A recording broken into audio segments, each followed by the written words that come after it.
Here we go then, another full match commentary on BBC Radio Suffolk, just moments away from kicking off. Stoke City are at Portman Road to face Ipswich Town.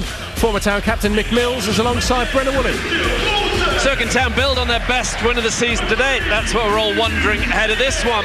Well, Stoke are Coventry, and they're on a poor run of form. It would be another excellent evening's work if the Blues can secure back-to-back victories for only the third time this season and potentially climb up to third place in the process. As for the visitors, well, Mark Robins' men will no doubt still be smarting from their worst result of the season. Saturday's 4-0 thumping at Sheffield United was their fourth loss in their last 5 matches. So fingers crossed Ipswich can add to their woes in what's their penultimate home fixture of the year. Yeah, Mick, everyone's saying that Town need to build on Saturday. It would be nice if they could do that, wouldn't it? Oh, without question. I think when we looked at the batch of games that are coming up, we always said that this is our opportunity to start sort of catching teams that are in front of us. There's no better time to do that than when you actually go face to face with one of them. And we did that on Saturday.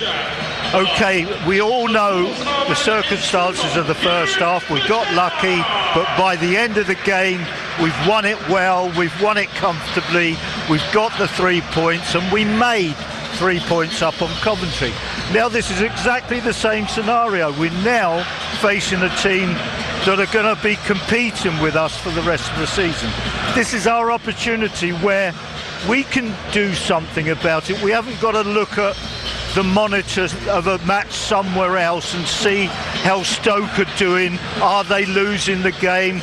Is somebody doing us a favour? No, this is our chance. We do ourselves a favour tonight, like we did on Saturday, by beating Stoke. And if we do that, we then move on to another fixture, which possibly Leicester could be a threat to us as well. So we have to do the same there. We have to do the same when we go down to Millwall. So this is the second of 4 games that we've got to do ourselves a favour. 2 sets of players heading towards the centre circle here at Portman Road, as there will be a minute's applause in memory of former Ipswich Town goalkeeper David Best, who's passed away in the last couple of days. Before leaving to sign for Portsmouth in 1974. The thoughts of everyone at Ipswich Town are with David's family and friends at this time. We will now have a minute's applause for David, which will end on the referee's whistle.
Lovely picture of former Ipswich Town goalkeeper David Best on the giant screen off to our right-hand side. As it was announced yesterday that he passed away at the age of 82. Made almost 200 appearances for Ipswich Town between 1968 and 1974. And played a key part in Town's first European campaign under Sir Bobby Robson. Our thoughts, of course, with his friends and family.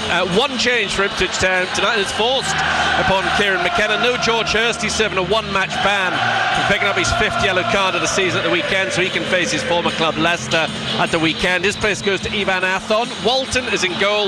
The back 4, Furlong, O'Shea the captain, Kipri, who we just heard from, and Davis. Then it's Matthew Siwa alongside Taylor, Eggerly, Nunez, Philogene in behind Athon. Palmer is back on the bench. Akpom, Clark, Kayuste, Greaves, Smodics, McAteer, Young and Johnson. 4 changes made by the visitors. Boca, Rigo, Seiko and Manhoef go out. In come Taloviorov, Cresswell, Nzonzi and Cisse. Stoke get this game underway. I'll run you through their starting 11 when we get a break in play. Town in Blue shirts, white shorts, blue socks, defending the end off to our left-hand side. Stoke in their traditional red and white striped shirts with white shorts, white socks. The visitors of Johansson in goal, the back four of Chamadou, Talovierov, Wilmot the captain and Cresswell, and Lawal alongside Nzonzi. The three of Cisse, Junhu and Thomas, and Mubama is up top for them. On the bench, Bonham, Gibson, Boca, Pearson, Seiko, Rigo, Manhoof, Gallagher and Bojanek.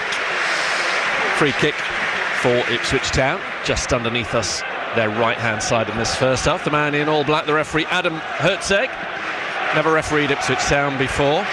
52 yellows in 12 games so far, so something of a disciplinarian, as Matusiwa goes back to O'Shea, quickly closed down by Mubama. Ipswich play it long, out of his area comes Johansson, former Leicester and Rotherham players, turned that clearance into a very good pass straight to Thomas on the left-hand side, taken on Furlong, comes in field, edge of the town area, low ball in, but it's gathered up by Walton. Nice early touch for him inside the first 90 seconds. Yeah, it was a good attack for Stoke City, and it could have been a dangerous one, and it was a shame really, because we won a free kick by some good combination play between the triangle down this right-hand side of Furlong, Eggerly and Nunes.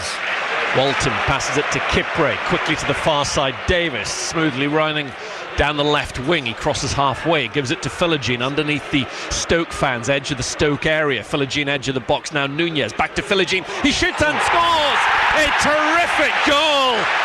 Yet another wonderful strike from Jayden Philogene inside 2 minutes, and that was an absolute beauty against his former loan club. The start that dreams are made of. Ipswich Town leads Stoke 1-0, and it's another belter from the winger. Well, it's unbelievable really, because we've gone down the left-hand side. Stoke City have done the right thing by actually one player making sure the ball isn't played on the overlap to Leif Davis, and then they've made sure that when Philogene starts to bring the ball inside, he doesn't get a shot away, so he loans the ball really basically to Nunes, who sets it up, and he does what Stoke City were frightened to death of him doing 15 seconds earlier. Terrific goal from Philogene, the one-man goal of the season. Competition was due. Goal hadn't got one for a little while, and actually he'd only scored in 4 of his 18 appearances this season, so that's 5 in his 19 appearances. It's his 7th of the season, goes one ahead of both Hurst and Clark, and numerous players still haven't had a touch of the ball yet, and Philogene's put Ipswich Town ahead, and he's a very, very good goalkeeper, Johansson. Probably one of the best at this level, having a very, very good season, but he's conceded very early on there, nothing he could do about it. Here is Cresswell, left-footed down the line. I'd like to know who would name a goalkeeper that could have done something about it. Absolutely. Because I don't believe there is one that's playing now or has ever played. No, he strikes the ball so well on that right foot of his, thrown from Furlong's gone to Stoke. Stoke inside the Ipswich area, Butchen, who shoots into the side netting, caught late by O'Shea. It's come off an Ipswich Town player for a corner kick, although the flag looked to have gone up, I thought, for Stoke being offside, but no, it is a corner kick. It's certainly end-to-end stuff here, so Stoke will get a chance to get an equaliser fairly early on. Well, the chance was beautifully worked. There's a great dummy that allowed the ball to go to the player, but it was a big miss. Big miss. Cresswell with a corner kick for Stoke in the 5th minute. They're already a goal behind at Portman Road. All the action off to our left-hand side. There'll be an away swinger from his left boot. It's gone deep beyond the far post, will be headed to the centre by Junhu, nodded on by Talovierov, and it's out behind off the Ukrainian's forehead for a goal kick to Walton, but it's been a bright start. Yeah, it has, and that was a good corner kick. There were 6 Stoke City players inside the penalty area, and then 2 other players came in just before the ball was struck. One of them was peeling around the back.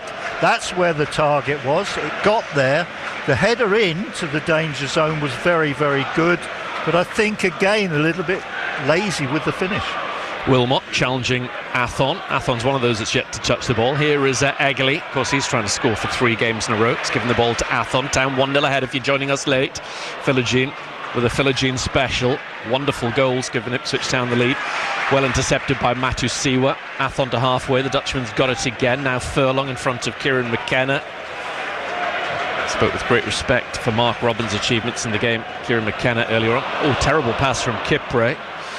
Picked up far side by Chamadou. Made his debut as a 16-year-old for Colchester. Junior Chamadou scored the Championship's goal of the month for November. Actually pipped Philogene to that award with his solo goal against Bristol City. Here's the shaven-headed Nzonzi, French midfielder, back for a second spell in the Potteries. Now Wilmot, the captain. Stoke lining up as we suspected. Well, one or two graphics had them as a 4-4-2, but they have pushed Lawal into midfield. He's been playing centre-half for a while. Cresswell down the line to Thomas. Stoke behind, but they've done all right so far. Bit of shirt tugging by Furlong on Sorba Thomas. Yeah, with the start that we've had, you should be just thinking about where can Ipswich go from here with regards to the result. But I think you have to, when it's in a situation like this, look at the opposition and see what they're all about. And actually, they look pretty good. Lawal, the Irishman, picks up the ball in midfield, gives it to Cresswell. Here is Thomas, who's having a very good season, the number 7. He's got 7 goals for them, the Welsh international. Loves to run with the ball and create. Nzonzi into the centre circle for Wilmot. Here's Talo Vierov, who's just next to him, the Ukrainian with a ponytail. Gives the ball back to Johansson, the goalkeeper. Johansson on the edge of his box, beaten by that thunderous effort from Philogene inside the first couple of minutes. Cresswell in field to Nzonzi, the two very experienced players in this Stoke side. Back with Johansson, drawing in Athon. Rolls it to the left back area and Wilmot. Stoke trying to get their passing game going. Mubama heads the ball on. Davis clears it forward for Ipswich Town. Little back heel from Nunez trying to get Athon in. Johansson, poor clearance. He got lucky. It went straight to Nzonzi. Back to Talovierov. That's twice. The goalkeeper's been really alert with the through ball, but too alert, because had he have stayed both times, the ball would have definitely come through to him. Nice play from Stoke. You can see already they're a good football inside. Chamadou uses his pace to get ahead of Kipre. Nzonzi. They've just had a little reset and just cracking on, playing their game, cleared their heads. Despite the fact they're 1-0 down, there is Mubama. Oh, takes Dara O'Shea to the cleaners. Mubama out to the right-hand side. He really dived in there, the captain. Here, down the right-hand side is Cisse. Cisse, crossfield ball's a good one. Thomas inside the Ipswich Town area. Sets down Furlong, shoots blocked up by Walton. You can see already they're a good side, Stoke. They are a very good side. I mean, the deep line. Junho back to Thomas on the left-hand side. They look really impressive despite the fact they're behind. Cresswell, lovely cross in from him, headed away by Kipre. Nunez brings the ball down, gives it back to Taylor. Taylor to the left-hand side looking for Philogene. Not quite the right ball. Talovierov gives it away to Athon. No, not quite. Across comes Wilmot. He's rather blocked and the ball's out though. Yeah, I think the referee's given something there, but I was just going to say that Nzonzi, one of the deep line players, he looks very impressive. I mean, he's built more like a centre half or a centre forward, but he looks very comfortable in the ball. Got a really good CV. He has played for France in the past. He went from Stoke to Sevilla for 7 million many moons ago. He's been at Roma and Galatasaray. Actually won the Europa League with Unai Emery in his time at Sevilla. Very cultured footballer, tall presence in the side. Here is Thomas, seeing lots of the ball. Be a good challenge here up against Furlong. Thomas with a cross-field ball. He's playing with so much confidence.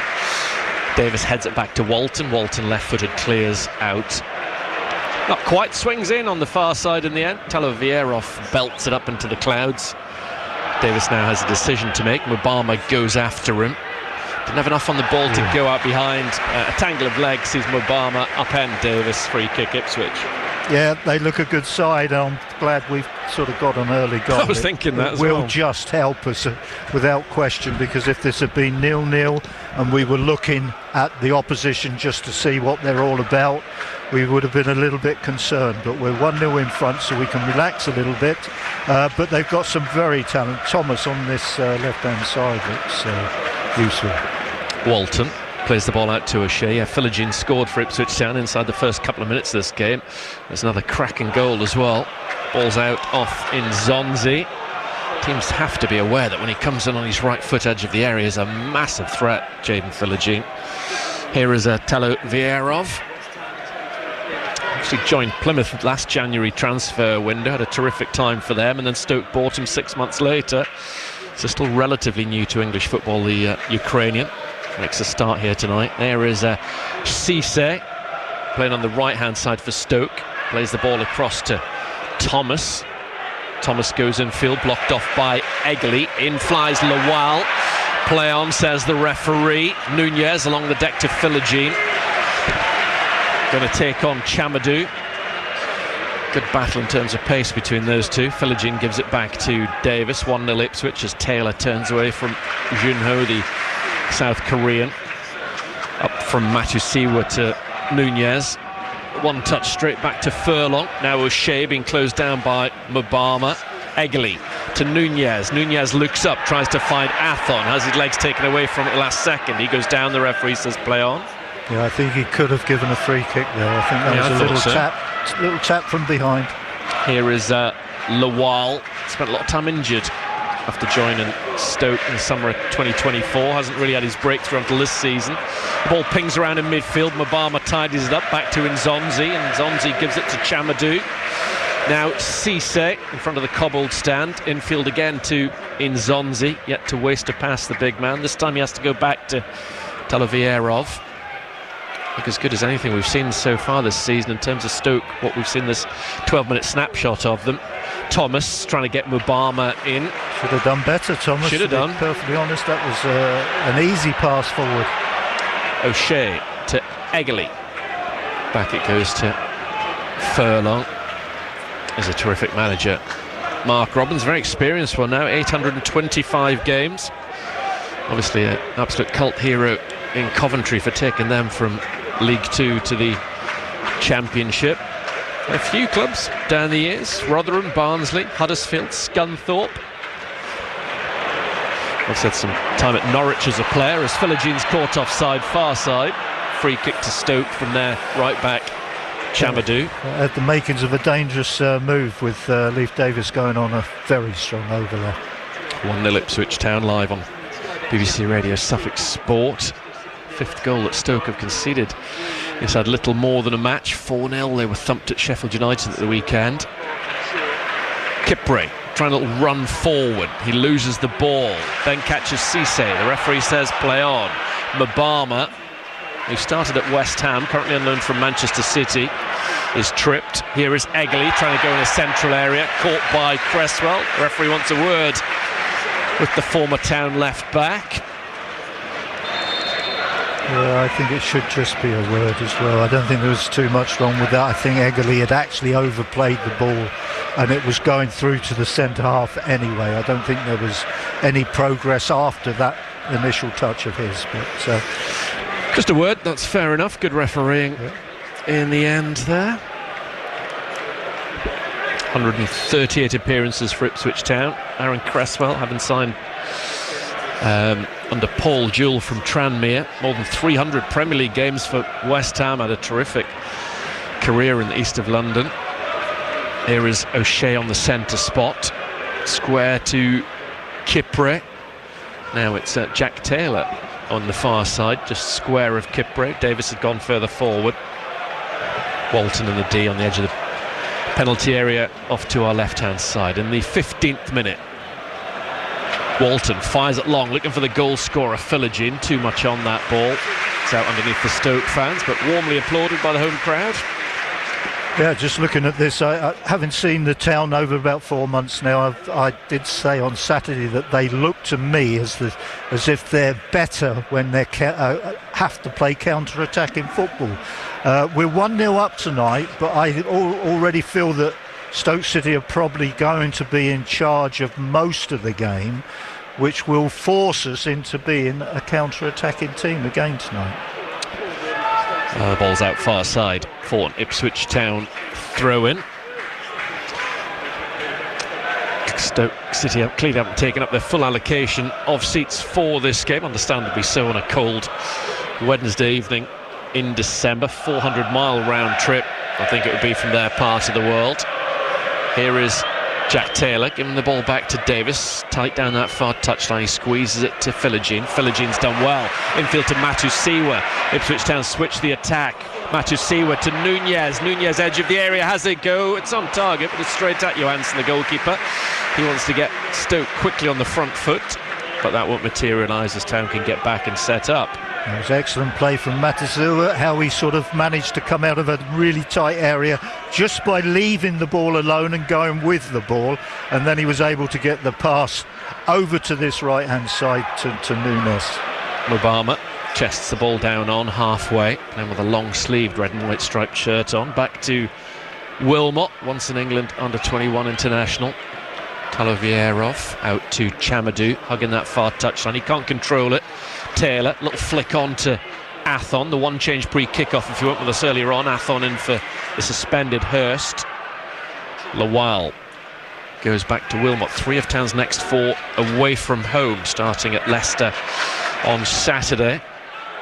Here is Thomas to Junho, the number 10, on the halfway line. Not too many options at the moment. He's run with the ball and he's run it to the edge of the area. Might go it alone, blocked off by Matusiwa, and Kipre ganging up on him in the end. Stoke almost win it back, but Taylor's done very well with a strong run through midfield, and he's given it to Athon. Athon seemed to be challenged from behind by Talovierov, but the referee said he was fine with it. Very good run there by Zhang Ho, and we did well to win the ball off him. Junho sides down Matusiwa. Free kick at the back for Ipswich, who still lead 1-0. Live on BBC Radio Suffolk. Stoke, despite the fact they conceded those 4 at the weekend, they are still the best defensive side in the division. Ipswich Town, incidentally, the second best defensive side in the division, which might surprise one or two. Here is Walton. Just remember, Town are on this run of 1 defeat in 9 heading into this game, and already ahead tonight. Eyeing up 3rd place in the division. Lovely little back heel from Nunez. Egley to Philogene. The goalkeeper's come a long way. He has to make it, and he does. Onto the chest of Davis, who can shoot from 30-odd yards. Comes to Athon. He has to score. Oh, that's awful. An awful miss from the Spaniard. He blasted it over the bar. No excuses at all for that not being on target, and surely it would have been 2-0.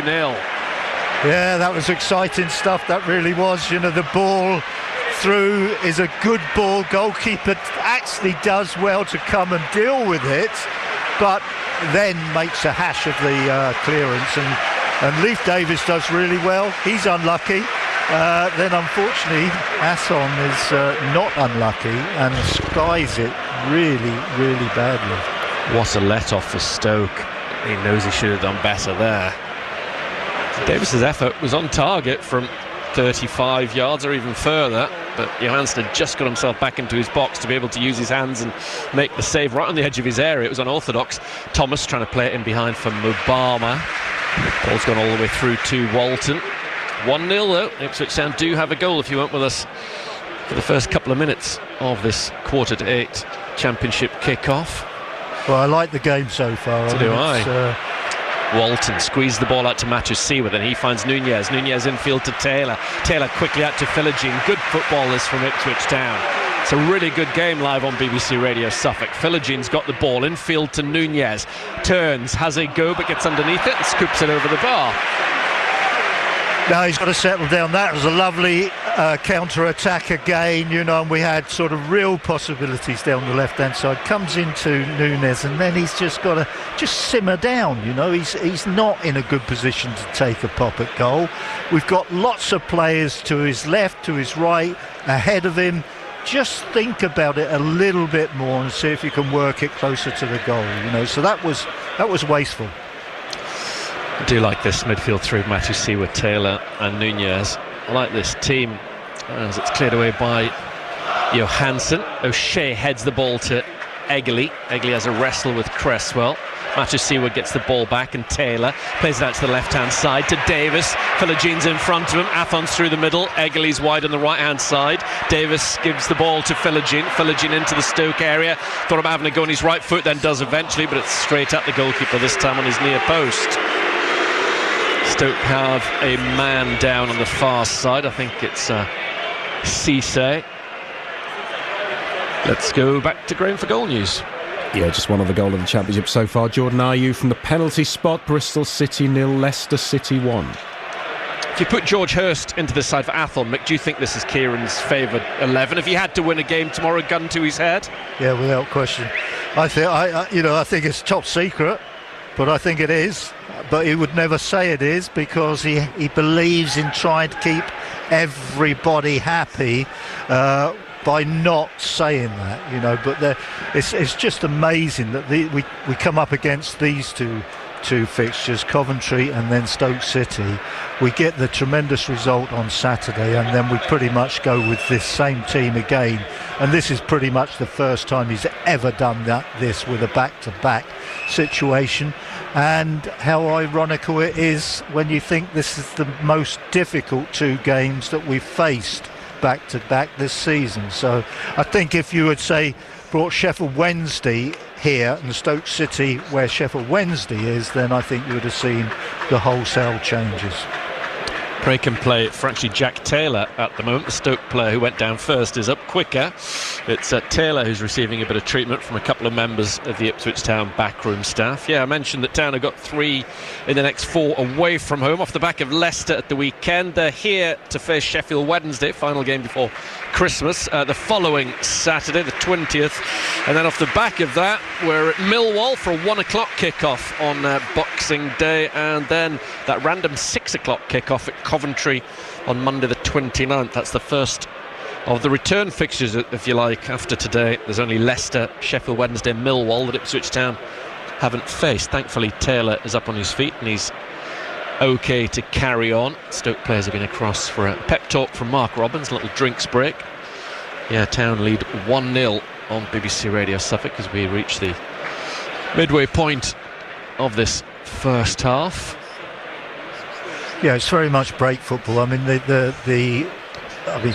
were not very long ago, a few minutes ago, there was 60-something percentage of possession, but now it's down to 55. But it's Town that have had the majority of their shots, although 2/3 of their shots have come from outside the box.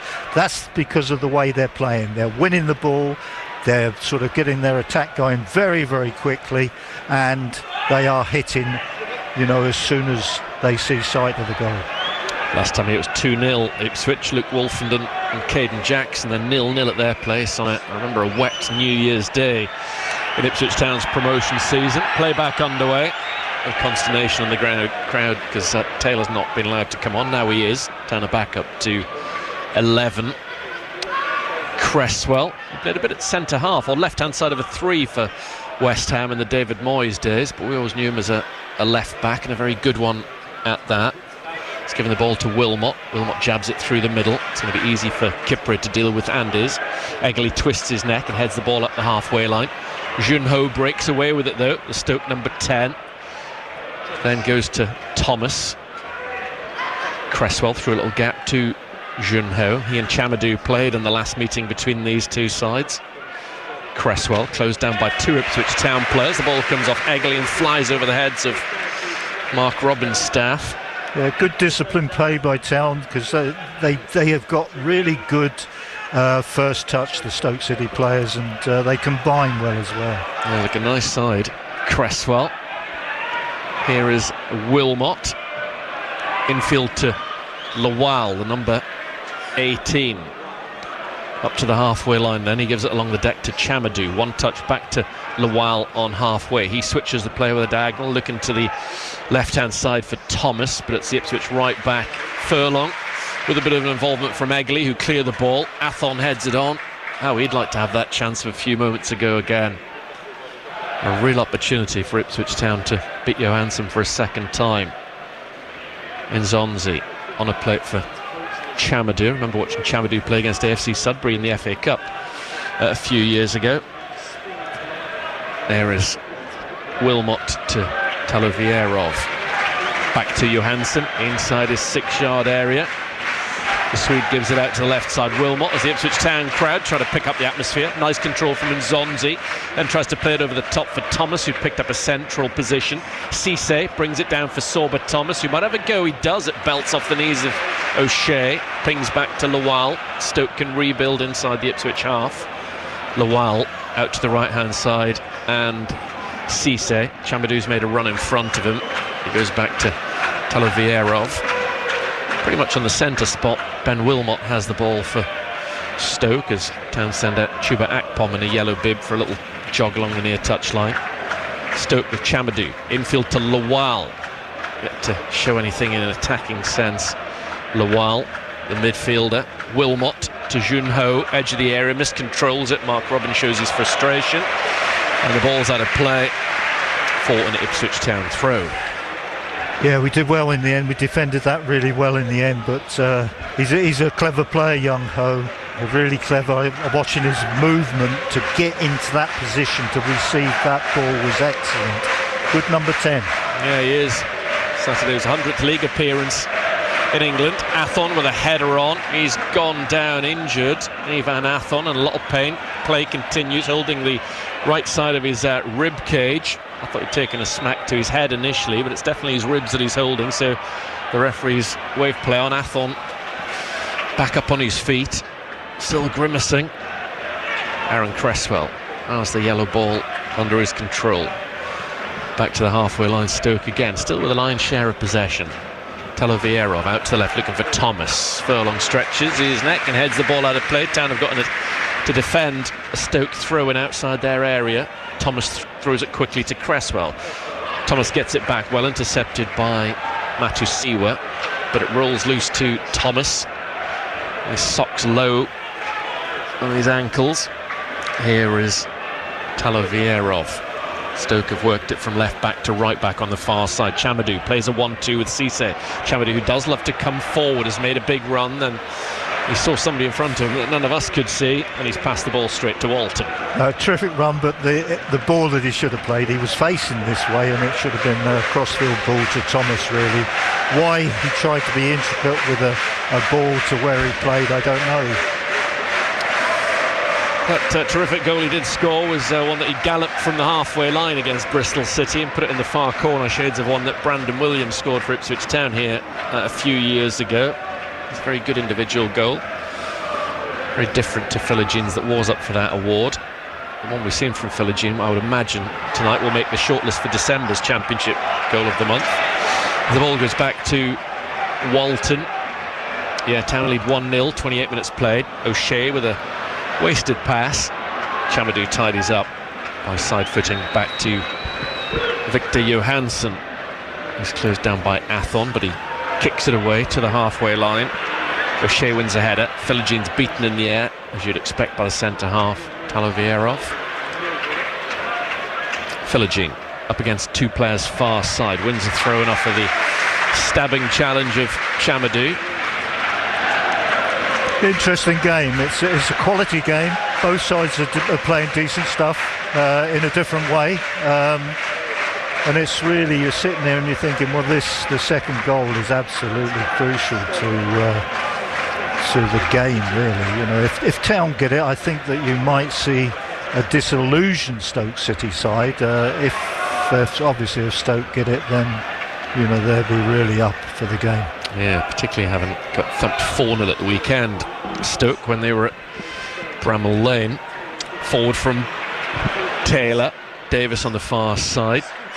Goes off a Stoke player. Town have a throw-in outside the Stoke penalty area. Leif Davis has the ball above his head, far side. Taylor offers himself up. The ball is thrown back to Taylor. He controls it, then comes in a few yards. Thought about clipping the ball into Johansson's area. Instead, he's gone back to O'Shea. O'Shea plays that to the left-hand side. Good ball from the captain. It springs up onto the chest of Davis. Now he's got it under control. Faced by Chamadou. Gives it infield to Matusiwa. Lovely disguised ball from Matusiwa. Philogene down the left channel. Gets the byline inside the area. Pulls it back. Poked away by Thomas. Good work from Philogene. Just no one on it. On the break here comes Stoke. Junho up towards Mubama. Mubama's held it up on an overlapping run to his left-hand side as Thomas. Mubama still has the ball. He's on a full 360, then puts it through the legs of Egerly.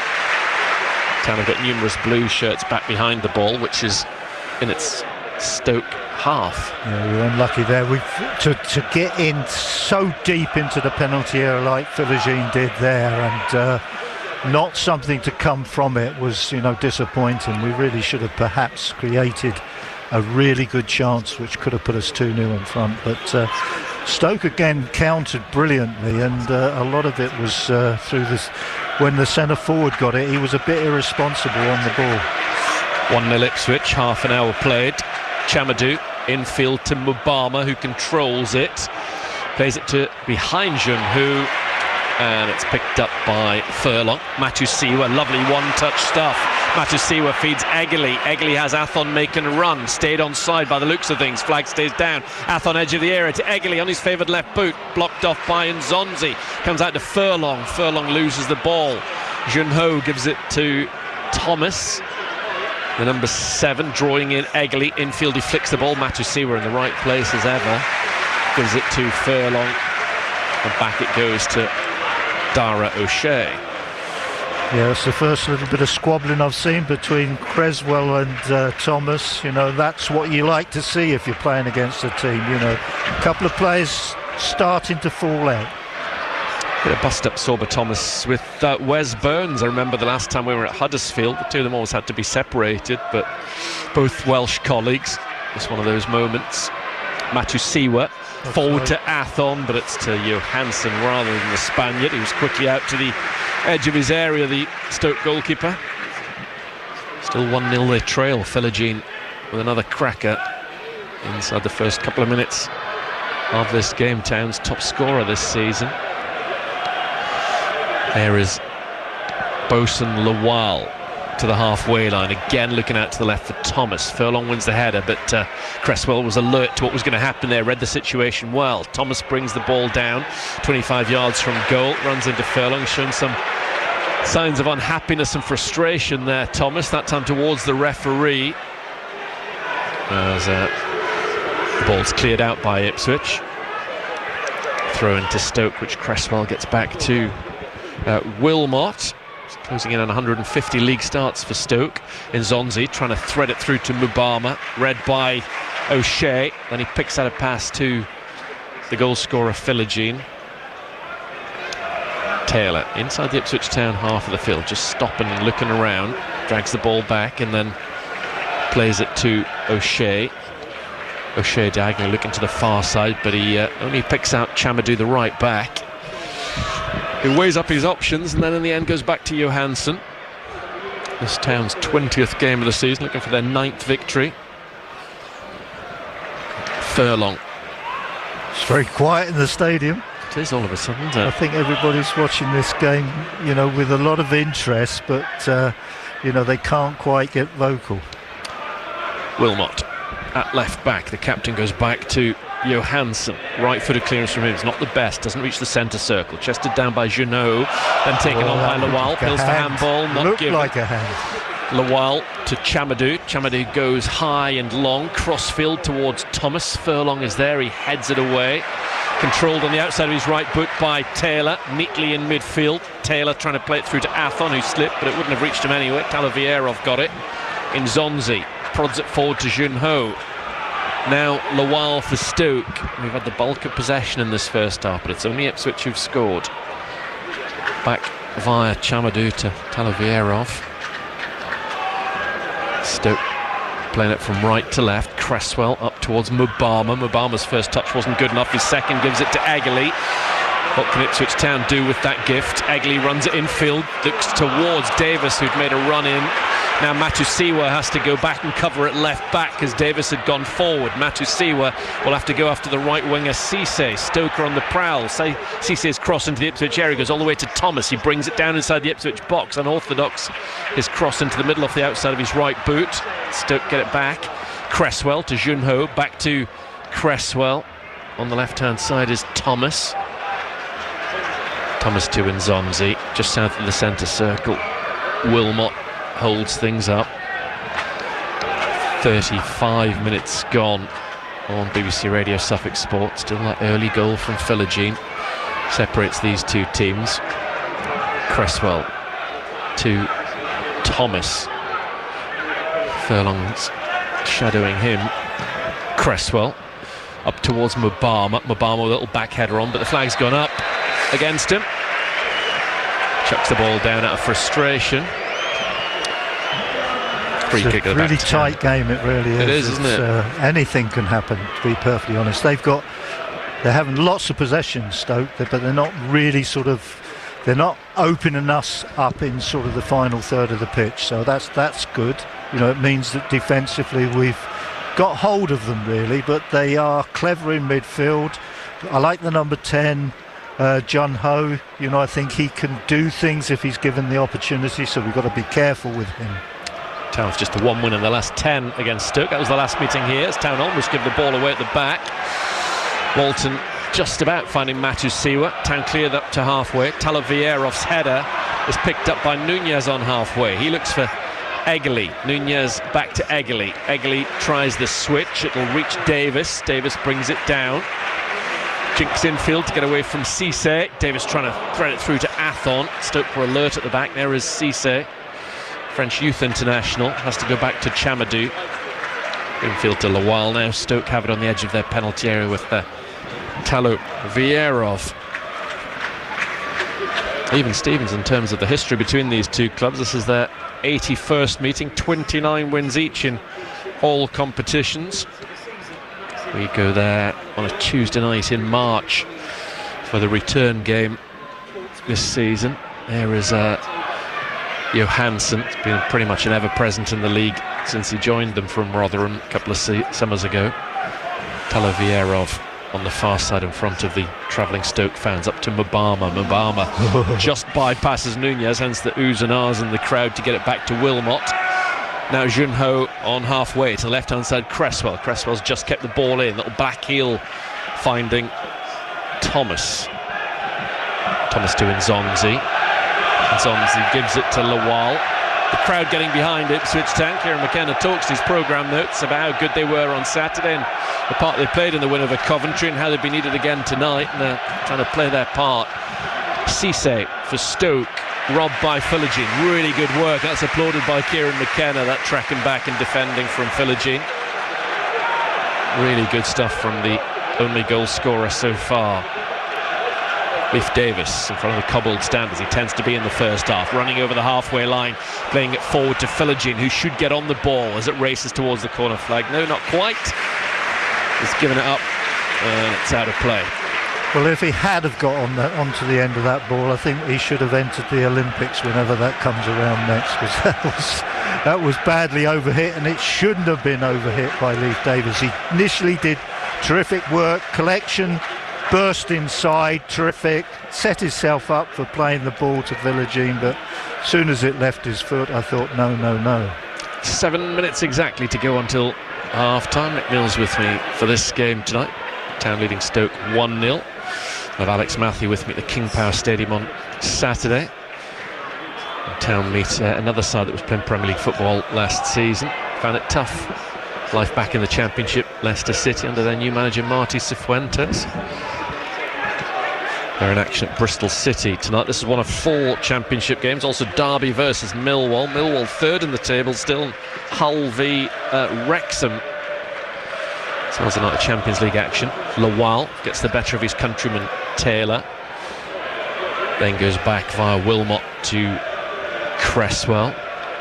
Cresswell forward to Thomas. Thomas gives it back to Aaron Cresswell. What age is Cresswell? Cresswell is now 35. He does well.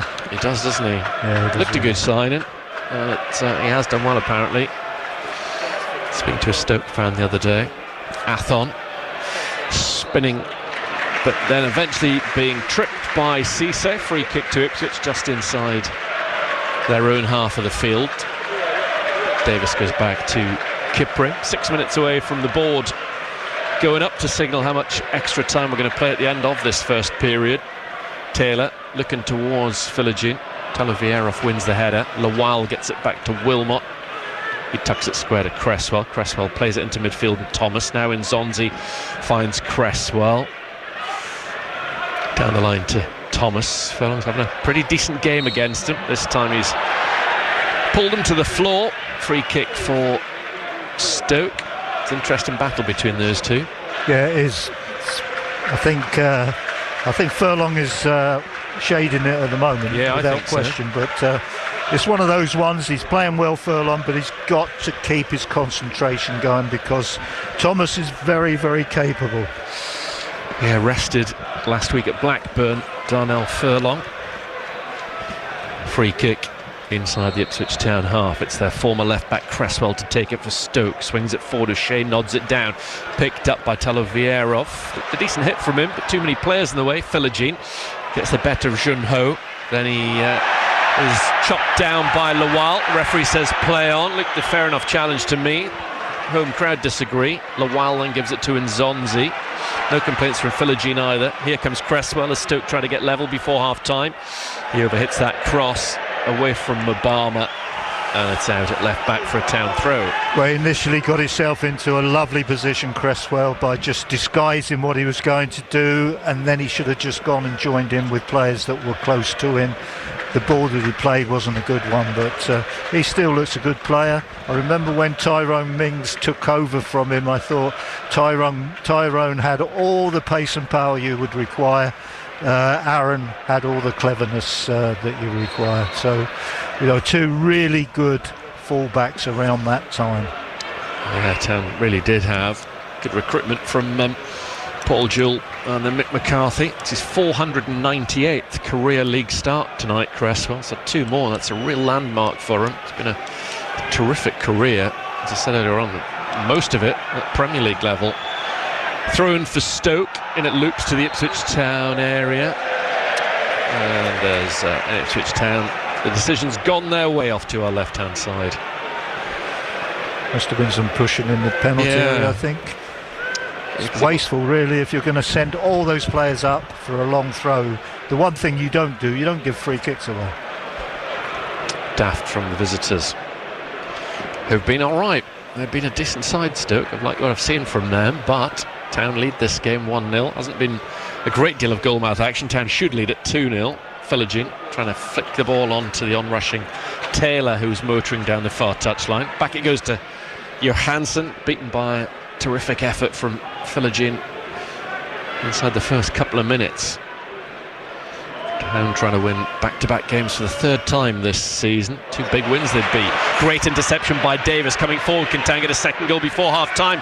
Nunez inside the area has a great chance, but he was closed down.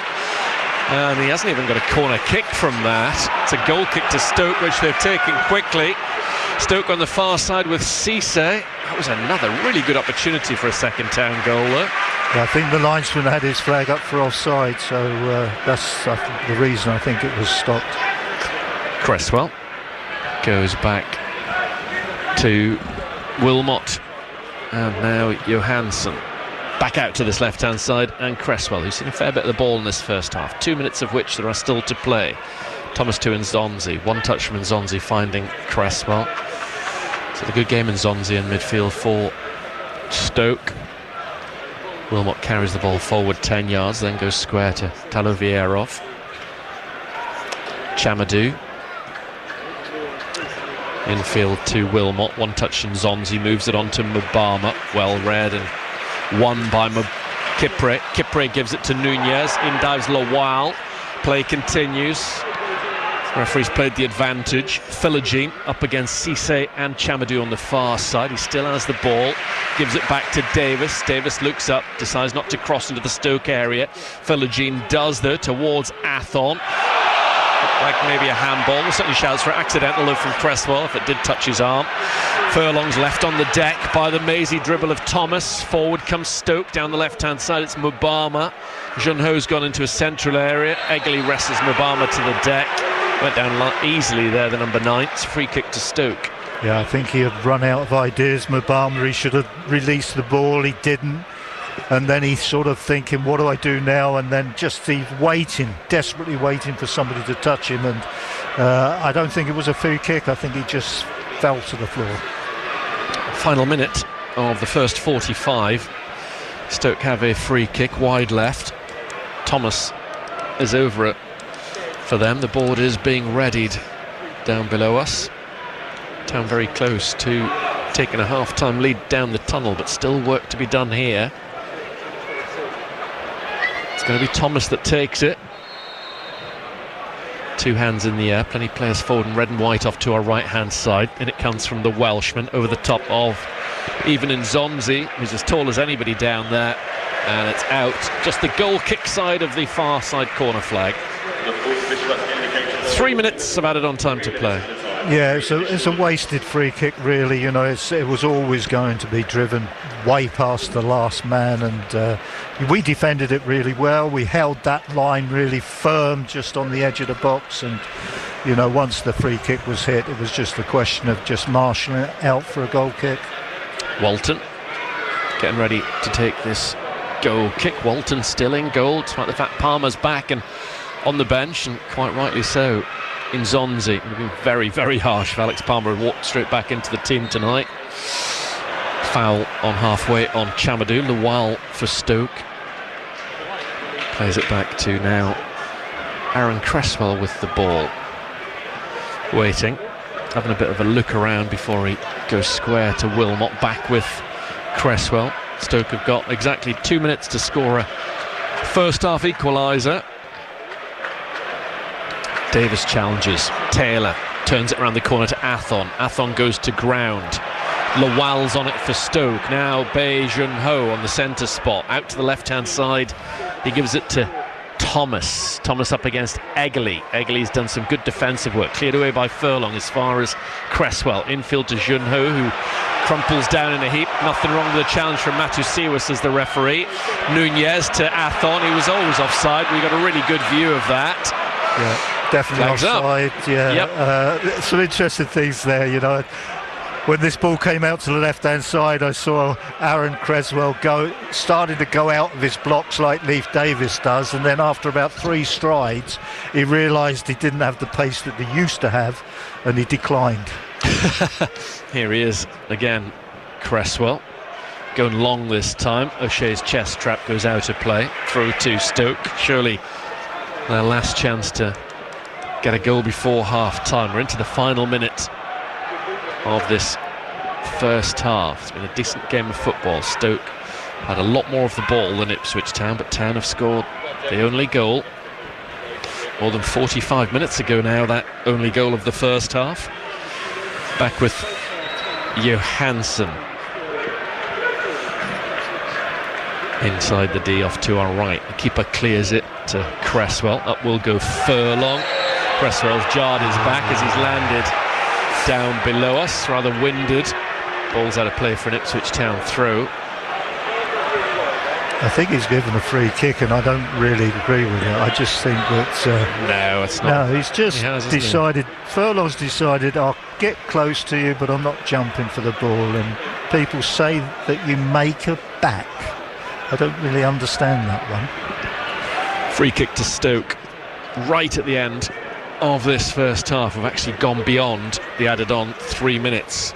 Cresswell not well enough to take this set piece. Thomas will be on it. Town lead 1-0. Sorba Thomas with this long range free kick. Plays it forward.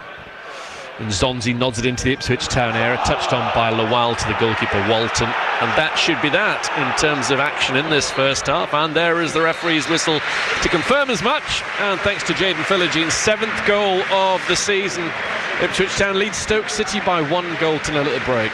Yeah, first of all, first point is I think it's been a thoroughly enjoyable game to watch. It might not be a supporters type of game, but to watch, this is quality football. It really is. It's I think Town have played some quality football. Stoke, without question. My thoughts about Stoke straight away is that they're not in a false position. I think they will be challenging for a playoff place right the way through. No question about it. They've got a lot of quality, a lot of good players, and this has been a good game. The possession is interesting. Stoke are winning it hands down, 66%. We got in front within 2 minutes. Wonderful goal, really wonderful goal.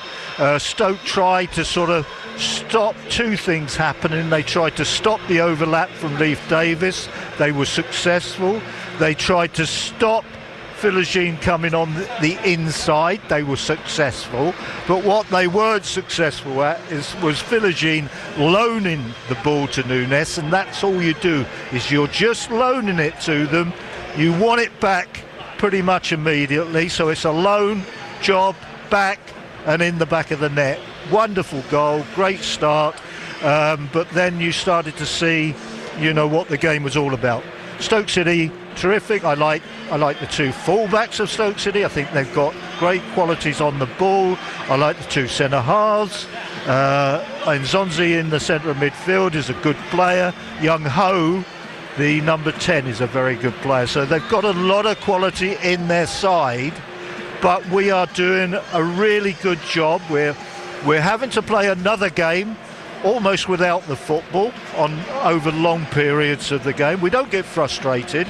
We seem to be a team that will accept that, and in actual fact I think we do it pretty well. We don't concede chances from that large amount of possession, so that's the good side. And when we win it, I think that we are very, very good at playing a pacey attacking game. Go from where you win the ball, which could be sort of 25, 30 yards from your own goal, and you, within 2 or 3 passes and good movement, we can get to 25, 30 yards from their goal in no time at all. And we've had the most amount of shots at goal, but a lot of them are actually being fired from outside the box. Nothing wrong with that. We've actually scored a goal from doing that. But it does suggest we're playing this really pacey football. We're getting to where we want to go very, very quickly, and the players are almost saying, I'm going to have a crack. I think sometimes just simmer down, slow down, wait for the cavalry to come up, and then see if we can create a proper chance. But quality game. I think both teams have played good stuff, and I'm looking forward to the second half as well. Yeah, me too. Ipswich Town leading Stoke City by 1-0 at the break. 4 games in the Championship tonight. Elsewhere, Leicester City are 2 goals up at Ashton Gate. They lead Bristol City. Jordan Ayew from the penalty spot and Bobby D could overread just before half-time. Third in the table, Millwall, a goalless away at Derby County. So in the live table, Ipswich Town just a point behind Millwall. Hull are moving into the top 6 again as things stand. They lead Wrexham by 1-0 in the 8 o'clock kickoff. First half still playing in that one. Carl Joseph on 10 minutes. Wrexham, remember, unbeaten in 7 in the Champions League tonight. Newcastle are 1-0 down away at Bayer Leverkusen. Arsenal 1-0 up in Bruges, and Manchester City have not long equalised in the Bernabeu. So Real Madrid 1, Manchester City 1 later score. Rodrigo putting the home side in front on 28 minutes. Nico O'Reilly levelling just a few minutes later. In the Women's Champions League tonight, Manchester United trailing at home to Lyon. Chelsea leading Roma 2-0. We will have some tennis during our half-time break when we return in just a moment. Wayne Bavin at breakfast. 14-year-old Zach Watley has been selected to play for the under-15s England national football team. What is the dream? Well, I want to break into the first team as early as I can. By the end of under-18s, I want to be playing for Ipswich. Panto Dames from the Ipswich Regent Pantomime. Morning. And Peter, you've actually got the Dame lip. What do you mean by the Dame lip? You've got the perfect lips for lipstick. Rosebuds? Yeah. Rosebud lips. They look beautiful. Very kissable as well. Are you playing with him? No. Wayne Bavin at breakfast. Weekdays from 6. Just ask your smart speaker to play BBC Radio Suffolk. And the Ipswich Town Academy player Zach Watley, who featured just then with Wayne and was on the breakfast programme this morning. We'll hear from him on this programme if we've time before we're off air at 10:30. If not, we will bring you the interview again during our match day programme on Saturday. Away from football, Australia captain Pat Cummins will return for what could be a decisive third Ashes test against England's cricketers in Adelaide next week. The fast bowler missed the first 2 tests, which the Aussies won because of a back problem. Lila Fear and Lewis Gibson will bid to win Britain's first Winter Olympic figure skating medal since Jane Torville and Christopher Dean in 1994 at next year's Games in Milan Cortina. The pair are among the 8 skaters who've been selected in the squad for the 2026 Games, which begin on the 6th of February. In tennis, the WTA has announced a long-term partnership with Mercedes-Benz, which could be worth up to $500 million over 10 years. The deal is described as the most significant in the WTA's history and has the potential to be the largest ever in women's sport. The American tennis great Billie Jean King says the upcoming Battle of the Sexes style match between women's world number one Aryna Sabalenka and Nick Kyrgios should not be compared to her famous match with Bobby Riggs more than 50 years ago. In 1973, King faced Riggs in a match dubbed the Battle of the Sexes, attracting a worldwide television audience of 90 million. King's victory over the former Wimbledon champion Riggs, who was a self-proclaimed chauvinist at the age of 55, was a landmark in the fight for gender equality and laid the path for equal pay at the top of the game. King says what's about to be played in Dubai later this month is simply entertainment. Well, let's hear from the women's world number one and the four-time major champion who faces the 2022 Wimbledon runner-up in Kyrgios in that exhibition match on the 28th of December. Both players have been speaking with the BBC's Jonathan Jericho. Okay, guys, you've created quite the stir with this Battle of the Sexes style exhibition match. Just tell me how you both feel in 19 days out. How do you feel? I'm super excited. I think these two events that we just played together in Atlanta and Madison Square Garden have, for me, just to get on court with Aryna and see how, her ball speed is and just her tendencies and what she likes to do. But no, obviously I'm a bit nervous, but super excited to get to Dubai and put on another show.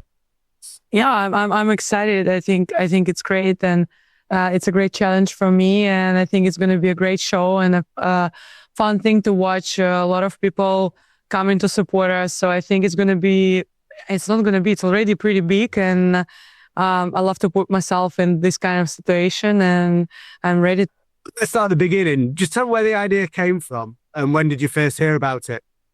I think I've always kind of had an idea. Like, I think there are events, say like the Olympics or Labour Cup, where like they could incorporate like more teams events with females being there and stuff. So I think the way the sport's going, like I always think, there are guys on the tour right now that Aryna would beat 100%. I think, like, we've had this discussion previously, but I think it's just amazing for the sport. It 100% gets more eyes on it, and I think it probably will be one of the most watched sporting events this year, or if not in the last probably decade. Let's be honest. So, I'm just I think this is something moving forward that will be pretty special in the sport of tennis, but also just in sport in general. Yeah, I agree. I think we kind of like bringing tennis to the next level, bringing more audience. Different people, big people are coming to watch this match. So it's just, I feel like we're helping tennis to grow. And it's fun and it's challenging. And I think that's what people want to see. Have you guys been chatting much about the event in the lead up over text? Have the barbs already been exchanged?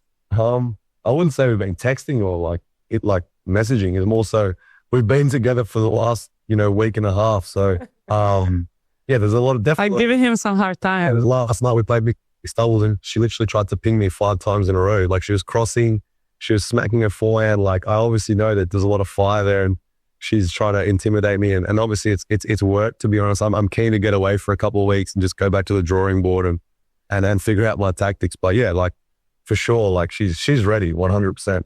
All I have to say is that I have a guy who does my stats and I'll be really prepared. And this guy, he just go and follows the flow. So I feel like I'll be more prepared than these guys. So I'm pretty sure it's going to be a great match. And I love it, because not so many times you can trash talks and not so many times you can do that, play against the girls and bring in this like kind of like UFC attitude. And I love to see that.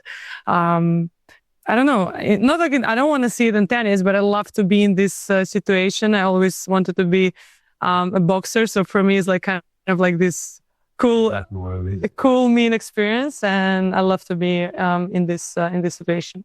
But Aryna, when you talk about fun and entertainment, why do you think that's important?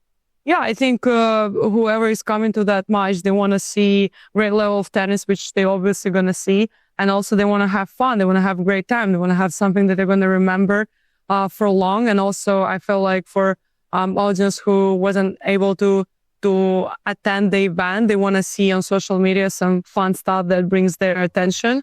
And that's all that matters, right? For people to enjoy great tennis and for people to have fun and just to have this, I don't know for how long we're going to be there, like a couple hours of a great time. And I think 45 minutes. No, but like everything like leading into the fight that I'm going to close in 30 minutes. So yeah, it's gonna be fun, right? Nick, you ready? Agreed. This guy is so stressed. Just let me leave it on that. I'm like gradually getting more stressed every time I see her. Time is ticking away. And you have to remember that before going to these exhibitions, I was practicing maybe for like 10 days, so I wasn't in my best shape. And there's like a couple of weeks more, and I'll be working really hard. Irina, does Nick's quote unquote stress, does that galvanize you? Does that help you? Yes, of course. Of course. I feel like, look, there's no doubt. I feel like everyone is stressed, right? Like, I mean, he's in a lose-lose situation. I'm also kind of like, I'm in the win-win situation, but I'm also stressed because I want to win, and it's something that I'm used to, we always under pressure, under stress and everything. So, but like knowing that the guy is stressed about this match and the guy took away one of my serve, it already tells a lot to the world that, they're taking a lot away from me just so he has a bit more chances to win. So I love to see it that way. Some people do think, though, that the women's world number one doesn't need to put herself at risk of losing to a man. And if you do lose, it could allow others to criticise and potentially attack women's tennis. What would you say to the people who think that? Well, I don't agree. Like, anyway, it's so obvious that the man, like, biologically much stronger than a woman. That's obvious. And I think it's not about that, like, yeah, we're fighting for equal prize money, which I totally agree with. And I think women and men, we're both working really hard, and biologically, this is like men are stronger than women. And I think I'm not putting myself in any risk. We're there to have fun, to bring great tennis. Whoever wins, wins. And I think I'm not damaging this fight for equal prize money and for bringing women's sport on another level. I think we're already kind of in the way. And I think this event is going to only help to bring women's tennis on a high level, because it's not going to be an easy match for him. And I'm just going to be there competing and showing that women are strong and powerful and actually very entertainment to watch. So I think in this event, I'm only going to help, right? Yeah, for sure. The BBC's Jonathan Jericho speaking with Arina Sabalenka and Nick Kyrgios ahead of the Battle of the Sexes tennis exhibition match, which takes place on the 28th of December and will be shown live on BBC One. You are with Match Night on BBC Radio Suffolk. Second half of our main feature coming right up. Philogene underneath the Stoke fans, edge of the Stoke area. Philogene edge of the box now. Nunez back to Philogene. He shoots and scores! A terrific goal! Yet another wonderful strike from Jaden Philogene inside 2 minutes, and that was an absolute beauty against his former loan club. The start that dreams are made of. Ipswich Town leads Stoke 1-0, and it's another belter from the winger. BBC iPlayer is the home of EastEnders. You ain't seen nothing yet. You can watch whenever you want, with new episodes landing at 6 a.m. All this entertainment, eh? Must be my lucky day. The best way to watch EastEnders. BBC iPlayer. Once again tonight in the Champions League, Arsenal ahead away in Bruges, half-time whistle about to go. Manchester City now ahead at Real Madrid. They were 1-0 down, Erling Haaland from the penalty spot. So Real Madrid 1, Manchester City 2. Newcastle still trailing 1-0 away at Leverkusen. In the Championship, Leicester 2 up at Bristol City. Second half just getting underway. Second half is underway at Pride Park. Derby 0, Millwall 0. A half-time whistle's just gone in the 8 o'clock kickoff. Hull City leading Wrexham by 1-0. And Ipswich Town are a goal to the good at home to Stoke City. Let's read John McMills and Brenna Woolley for the second half. Yeah, just waiting for both sides to come out of the tunnel. Actually, all we've got are a fair number of stewards with pitchforks and substitutes still out there. Town up to 4th place in the live table. They were 5th ahead of kick-off. Stoke down to 8th below QPR, as you might have gathered from the PA announcers. Ipswich Town are out of the tunnel, and I would imagine it's the same 11 that started this 7:45 game.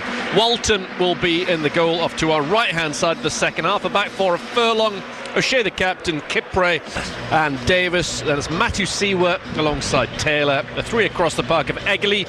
Nunez, who has the assist to his name. Philogene down the left, who has the goal. And then Athon, who missed a terrific chance to make it 2-0, is in for Hurst. That was a one-change pre-kick-off. Hurst banned for 1 game. He'll be back for Saturday at Leicester. On the bench, Palmer returns to the matchday squad. Akpom, Clark, Kiyuste, Greaves, Smodics, McAteer, Young and Johnson. Stoke City are also now out. They are in their red and white striped shirts, Town in blue, white, blue. Johansson is in goal for the visitors, a back four. Chamadou, Telovierov, Wilmot the captain, and Cresswell. And Lawal plays alongside Nzonzi. It's the same system as Town. That's the three of Cisse, Junho and Thomas in behind Mubama. On the bench, Bonham is the sub-keeper.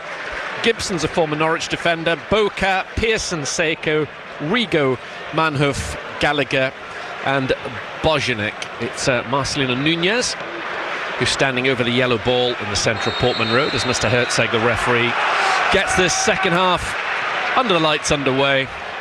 Ipswich Town leading Stoke by 1-0. Taylor tucks the ball in field well for Matusiwa. He moves it on to Nunez. On the halfway line, Furlong slips it along the deck to Egley. Infield to Nunez. Back it goes to Furlong. Town with a bit of possession early in the second half. Now O'Shea goes square to Kipre. Taylor out to the left, but he was caught late there by Junho. Free kick at the back to Ipswich. Yeah, I agree with the referee there. Cedric Kipre. Rolling ball, says the referee when the free kick was taken. Yes, Stoke had pretty much 2/3 of possession in that first half, but Town 8 shots, 4 on target compared to 5 shots from Stoke, just the one that bothered Christian Walton. Davis to Taylor. Taylor through the legs of Junho. Matusiwa measures the ball up the halfway line to Furlong. Town seeing plenty of the ball, pretty much all of the ball in this first minute and a bit in the second half. Nunez with a nice touch to Matusiwa. Good play this from Ipswich Town. Matusiwa up to Athon. Now Philogene, edge of the area. Can he get another goal? Shoots left-footed, blocked out behind. That would have been a terrific goal from Ipswich Town. I don't think Stoke could touch the ball in the second half. It's now come off one of their players for Town's first corner of the game. Yes, typical defender where you're so worried about Philogene coming on the inside. He leaves a massive great door open to go down the outside, and that's when Philogene made the right decision. Take it and hit the shot. Corner kick to Ipswich Town in the second minute of the second half, trying to establish a 2-goal lead. Nunez has his hand in the air off to our left, but the referee now has his in the air as well, just telling them to hang fire a second. He wants to do some sorting out in and around the Stoke 6-yard area involving Athon and Cresswell. Referee's finally happy. Nunez can belatedly take this corner kick. In it comes, headed away by Lawal. Philogene drags his player to the deck. The referee eventually says free kick. I thought Philogene was about to get away with it. That would have been something to get away with there. But he looked the dangerous one there. When I was watching the corner, we had 6 players in the box. Philogene, who was really recognisable because of his orange boots, was looking. I thought, yeah, you're going to go round the back, and that's where the ball was struck to, that area. But he went round the back, and it just fell a little bit short of him, really. But I thought he was going to be the dangerous one. Stoke's 8th season back at this level after 10 in the Premier League, and of course they reached the FA Cup final in 2011 when Jonathan Walters was part of that set up. Chamadou battling with Athon. Free kick's gone against the Spaniard. Free kick to Stoke in front of right back, although they've never finished higher than 14th in the last 7 seasons at this level. Given how long they're in the Premier League, it's strange that they never managed to at least get themselves into the playoffs since then. Given away by Matusiwa. Thomas in the area. Thomas goes square. Thankfully he did. He tried to pick out Mubama. What a let-off for Matusiwa and Ipswich Town. It's out behind. Yeah, that's unfortunately is Matusiwa's Achilles heel. He has a tendency to make those mistakes in those positions. He did one down at Oxford, but that's a great opportunity. It really is. Yeah, it was. I'm surprised Thomas didn't strike himself. The angle wasn't great, but he's got the ability to score from it. He was unselfish. I could see what he was trying to do. Yeah, he was looking for it would have been a walk-in if he got the pass right. Behind. Yeah, it would have been a walk-in. So corner kick to Stoke. It's Cresswell by the tunnel. Again, the referee tells him to hold up. That's what a word with Nzonzi and Philogene. It's not a particularly fair battle between the two of them. A foot taller than Philogene, at least, Nzonzi. Big in number in the box, 7 Stoke City players. Corner kick to the visitors. in the 50th minute at Portman Road. Town still leads Stoke City 1-0. Cresswell can finally deliver this corner kick back at Portman Road. In it comes, diving header off the near post by Furlong is a good one. Sends the ball pretty much up to the halfway line. Junho gives it to Chamadou. Chamadou knocks it forward. Penny plays forward still for Stoke. Headed into the centre by Wilmot. Mubama waited for it. Chested down by Nzonzi, then tries to bring it down. Up in the air it goes. It should be Walton's and is. Shielded back to him by his captain, no doubt with a big shout. And Walton's tidied up. Walton, underarm to Nunez, ball down the far touchline. Town turning defence into attack. Eggerly in behind for Athon. Lovely ball from the Norwegian. Athon into the area, back to goal. Turns, has support from Taylor. Sells them too short. In goes Talovierov. Then Junho back to Thomas on the far side. Thomas runs it to the halfway line. Athon's gone after him. Thomas can't quite keep the ball in play. He believes he has done. It's out for a throw though. It's the referee's decision. Yeah, with the corner, going back to the corner, Cresswell's corner was a poor one, but the big threat, 7 players inside the penalty area. Ipswich just get it to Kipre, back towards Walton. Walton dribbles the ball to the edge of his area and passes it to Kipre, who gets it out from under his feet. It's his birthday yesterday, Cedric Kipre. Davis to Philogene, the orange boots on, still the only goal scorer in this game, Jaden Philogene. He turned 29 yesterday. Cedric Kipre. Furlong away from Eggley with his pass. Here is Lawal. That's got Ben Pearson out and out midfielder on the bench. I was a little bit surprised he went for Lawal in there rather than Pearson, having made the change, Mark Robbins. Here is Sorba Thomas in behind for Junho. Junho into the middle. In the way is O'Shea, and he clears it out under the Stoke fans, many of them in the red and white scarves, applauding Sorba Thomas as he takes the throw in. Cresswell rolls it back to Wilmot. Kieran McKenna, arms folded down below us, watching his side lead by 1-0. You're listening to full match commentary on BBC Radio Suffolk as Stoke come forward again. Nice control from Junho, then he slipped, cleared away by O'Shea, but headed by Nzonzi straight at Furlong.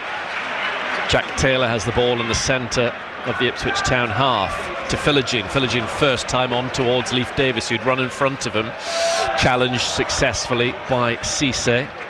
Talovierov up towards Mubama. Mubama turns and pings a pass to Junho. Nice neat work again from Junho, talented footballer. Now Aaron Cresswell in the 8th minute of the second half. Afterwards, have your say, have a chat to Graham and Mick, 0800 141 2121, or text your thoughts to 81333. Start those messages SFK or WhatsApp 08000 321 333. Again, put SFK at the start of those. Match not on air till 7:30.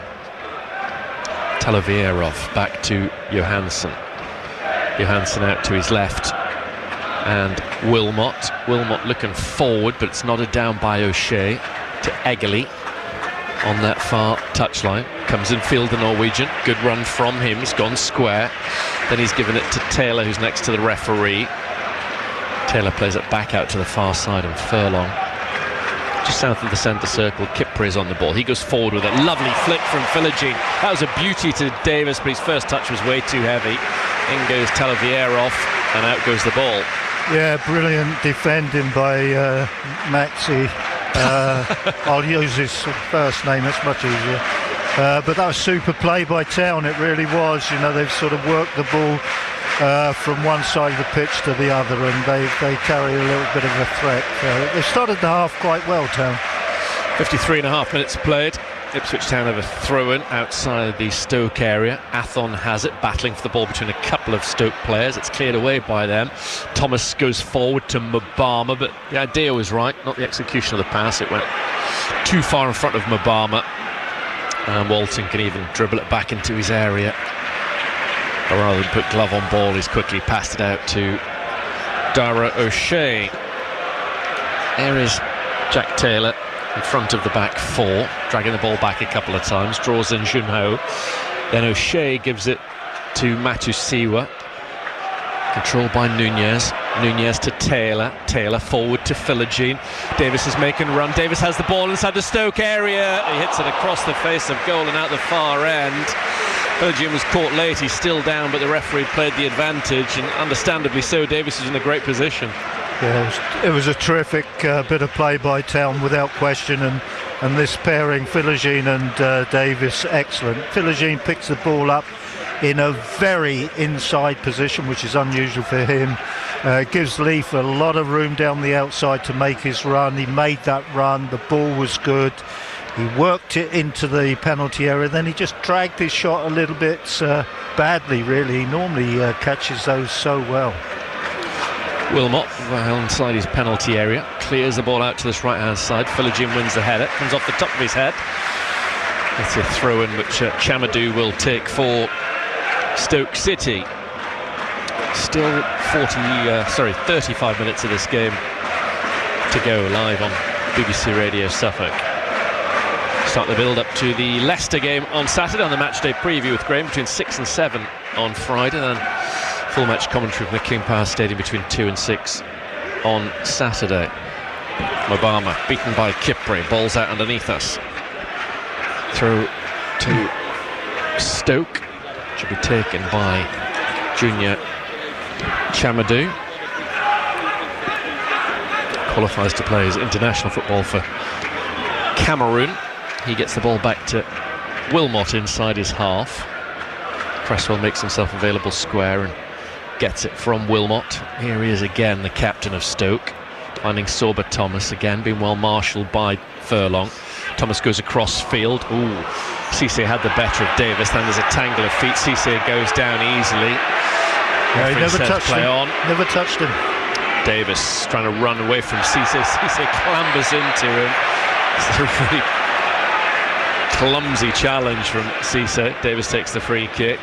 For a second, Cisse looked like he was initially going to get in behind Davis and cause problems there. It was a little bit worrying, but nothing doing. Eggley, nice touch infield, finds Matusiwa down the far touchline. Nunez on the far side. In behind goes Athon. This is nice play from Town. Athon across the face of goal, looking for Philogene. Unlucky. Has to be dealt with by Chamadou. Out behind for another Town corner. Good football. Yeah, good football. Good early ball in. Philogene sort of threatening the far post situation. The fullback makes a good decision, a sensible decision to sort of play it for a corner kick. Backed by the roar of the Portman Road crowd, Leif Davis comes forward to take this corner kick for Ipswich. 12 minutes gone in the second half. Ipswich Town still lead 1-0. Fair few Ipswich subs out watching this one closely. As Davis places the ball down, in comes his delivery, headed towards goal really well by Athon, but it was straight at the goalkeeper. Yeah, he found a little bit of room there. The ball was, sort of hit with a lot of pace just beyond the near post, but outside the 6-yard box. The run was good. The header was on target, but just not wide enough for the goalkeeper. Talavierov, square at the back to Wilmot. Kieran McKenna twitching from side to side down below us, watching on as Stoke have a bit of possession at the back, but Jaden Philogene's still the only goal scorer in this game. Just a couple of minutes into it, Jeanneau's picked up a good position in midfield, then he floats the ball out to the right hand side, which Cisse will get on.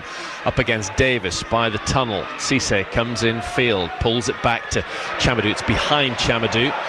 He and Lawal, a little breakdown in communication as to who's going to get on the ball. It's Lawal with a couple of step overs, but Jack Taylor kept his eye on the ball.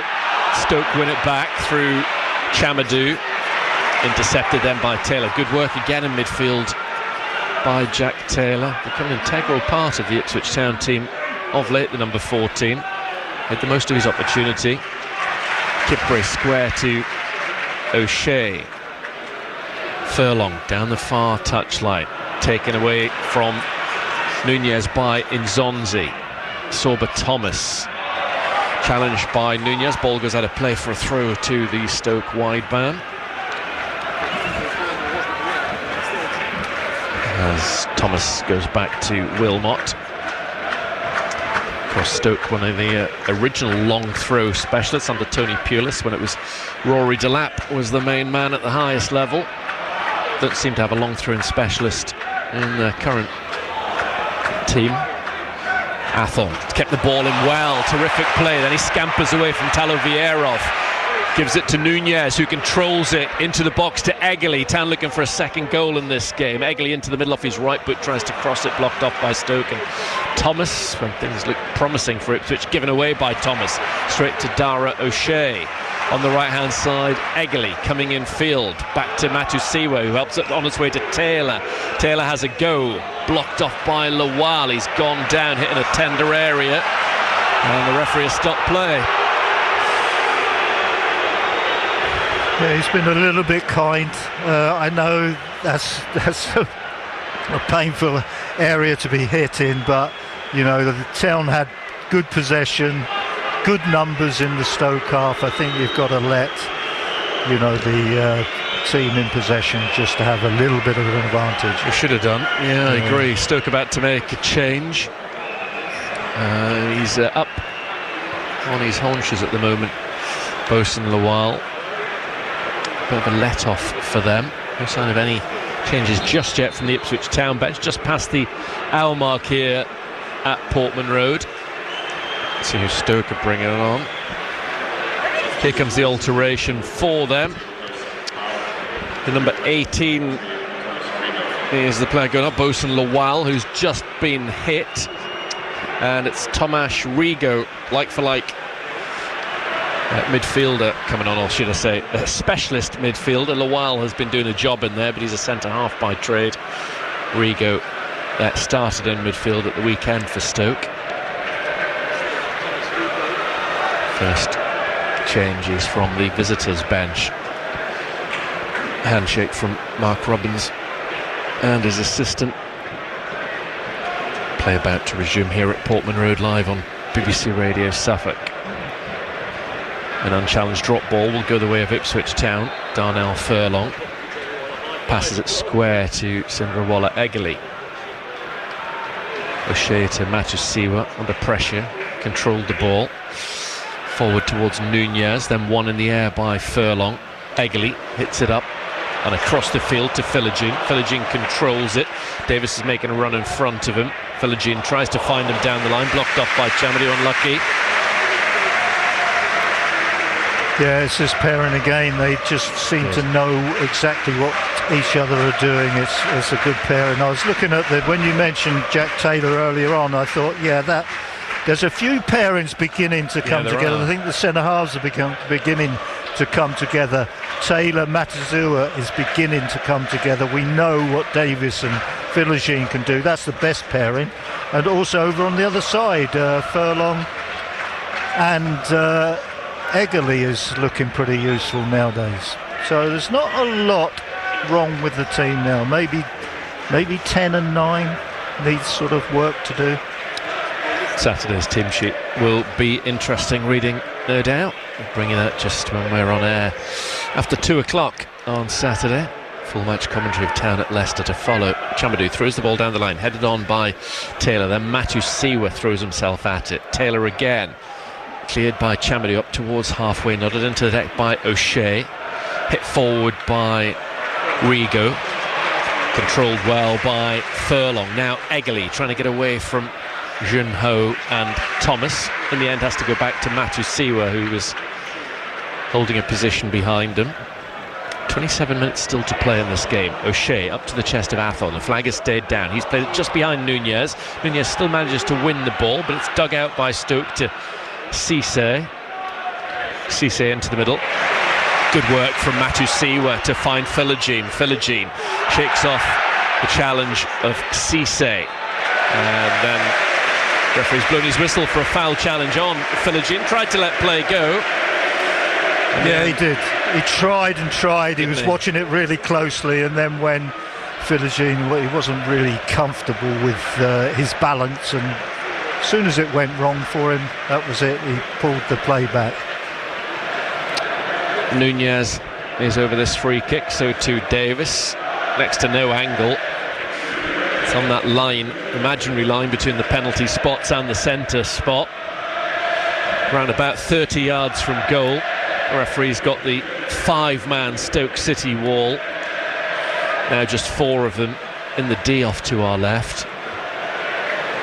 Town fans starting to chant Marcelino Nunez's name. Yet to score at Portman Road, of course, the Chilean. A couple at QPR from set pieces, then the header at Hull. Looking for his 4th of the season, potentially, with this free kick. It's he or Davis yet again.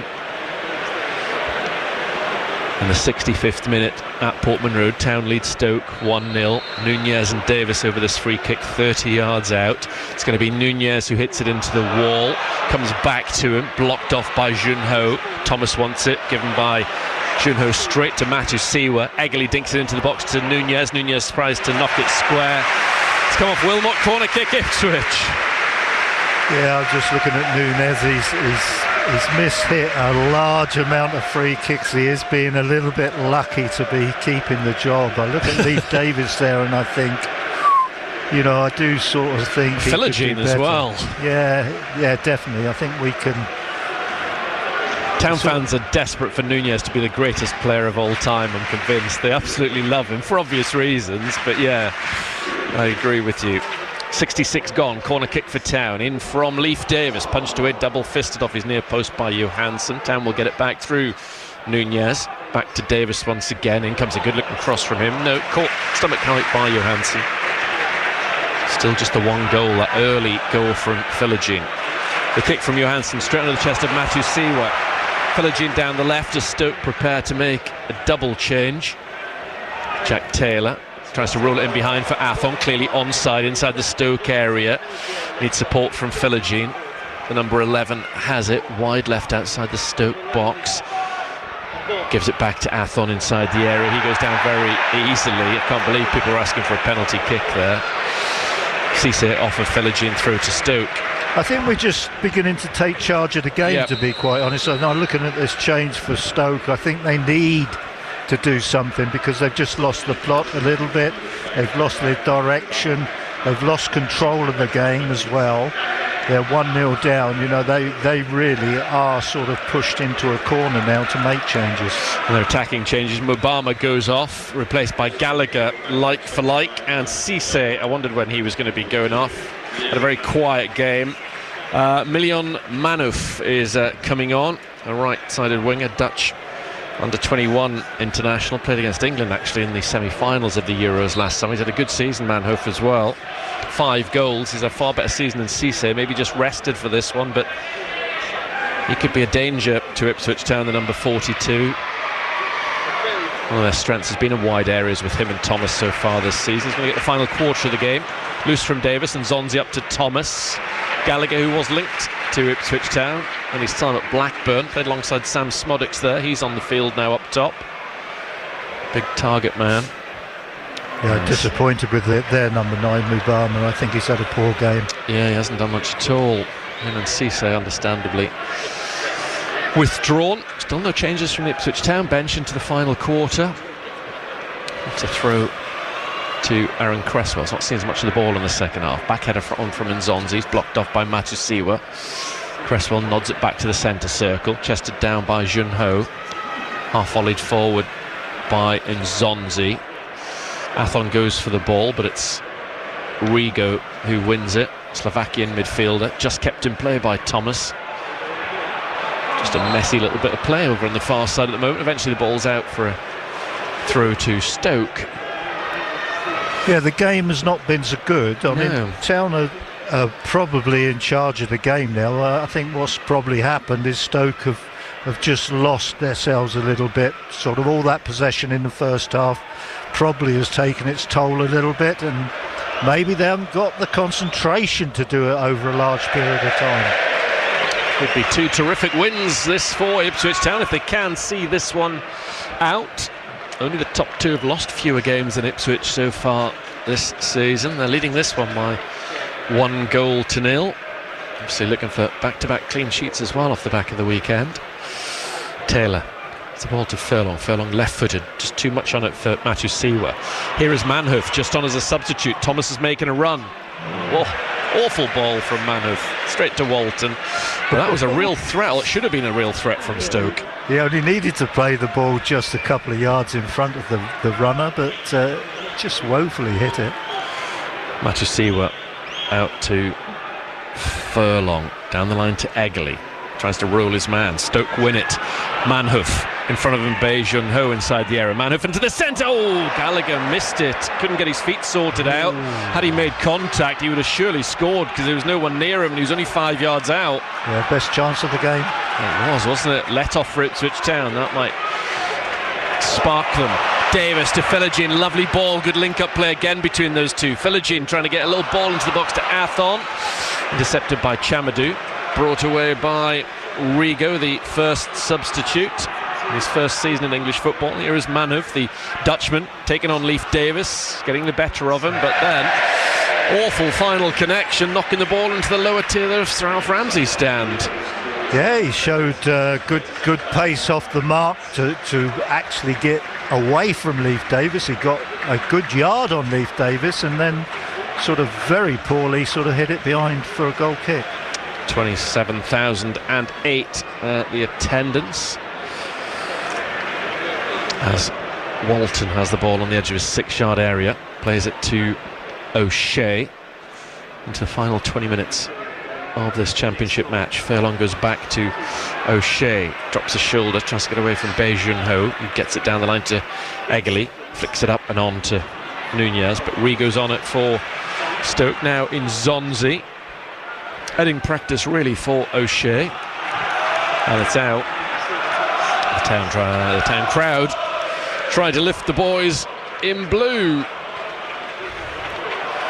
Nice to think Town can go to Leicester on Saturday off the back of back-to-back victories and right up there in the top 4.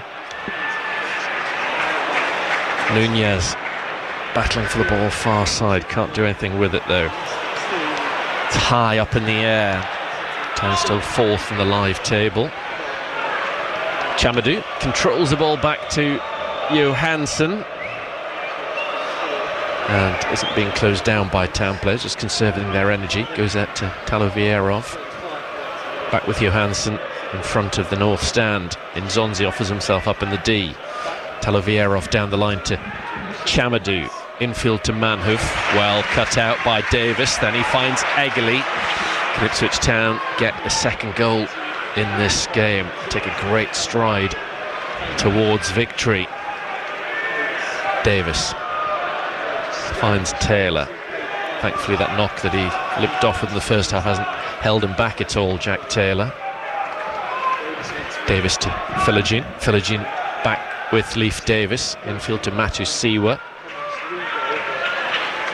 Now Kipre looks up, plays it forward to Athon. Out of play it goes. Through to Stoke at right back. 18 minutes to go. Yeah, he needed to take the pace off the ball there, really. The shape of the pass, curling towards the touchline. If you let it drop on the surface, it will go, away from you, and you won't be able to do anything about it. Here come changes for Town. Akpom being called back to either replace Athon or Nunez. Jack Clark's also coming on. Maybe Kiyuste as well. Back to Graham. Millwall still goalless at Derby. Hull still 1 up at home to Wrexham. Bristol City got one back at home to Leicester but trailed 2-1. 28 gone here. Town lead 1-0. Bursting forward is Wilmot, the captain, taking attacking matters into his own hands for once. Thomas, 30 yards from goal. Good challenge from Matu Siwa. Wilmot now knocks the ball high into the Ipswich box, headed away by Davis to Philogene. Philogene has Manhoof going after him, still has the ball. Philogene gets to halfway and then eventually goes back to Leif Davis. Now Cedric Kipre finding Darnell Furlong. Touched in field by Nunez. Matu Siwa pokes it to Egerly but couldn't really get on it. Bae Jun-ho was in the way. Stoke played up to Gallagher, flags up against Stoke. In goes Taylor, free kick taken, but the referee wants Kipre to move the ball further back, so Akpom is coming on, so to Clark. Is Kiyuste? Yes, he is. Just a little bit behind those two in terms of stripping off and getting ready. Philogene down the left wing for Ipswich Town, loses the ball to Manhoof. In flies Taylor. Good challenge, well applauded by the midfielder. So Here comes Ipswich Town's first changes, and 3 of them. Let's go back to Graham. Yeah, some Champions League scores for you. Newcastle level in Leverkusen. Anthony Gordon from the penalty spot, so it's 1-1. Manchester City still 2-1 up at the Bernabeu against Real Madrid, and Arsenal now 3 goals to the good in Bruges. Taylor has gone off to be replaced by Kiyuste. Eggerly is being replaced by Clark.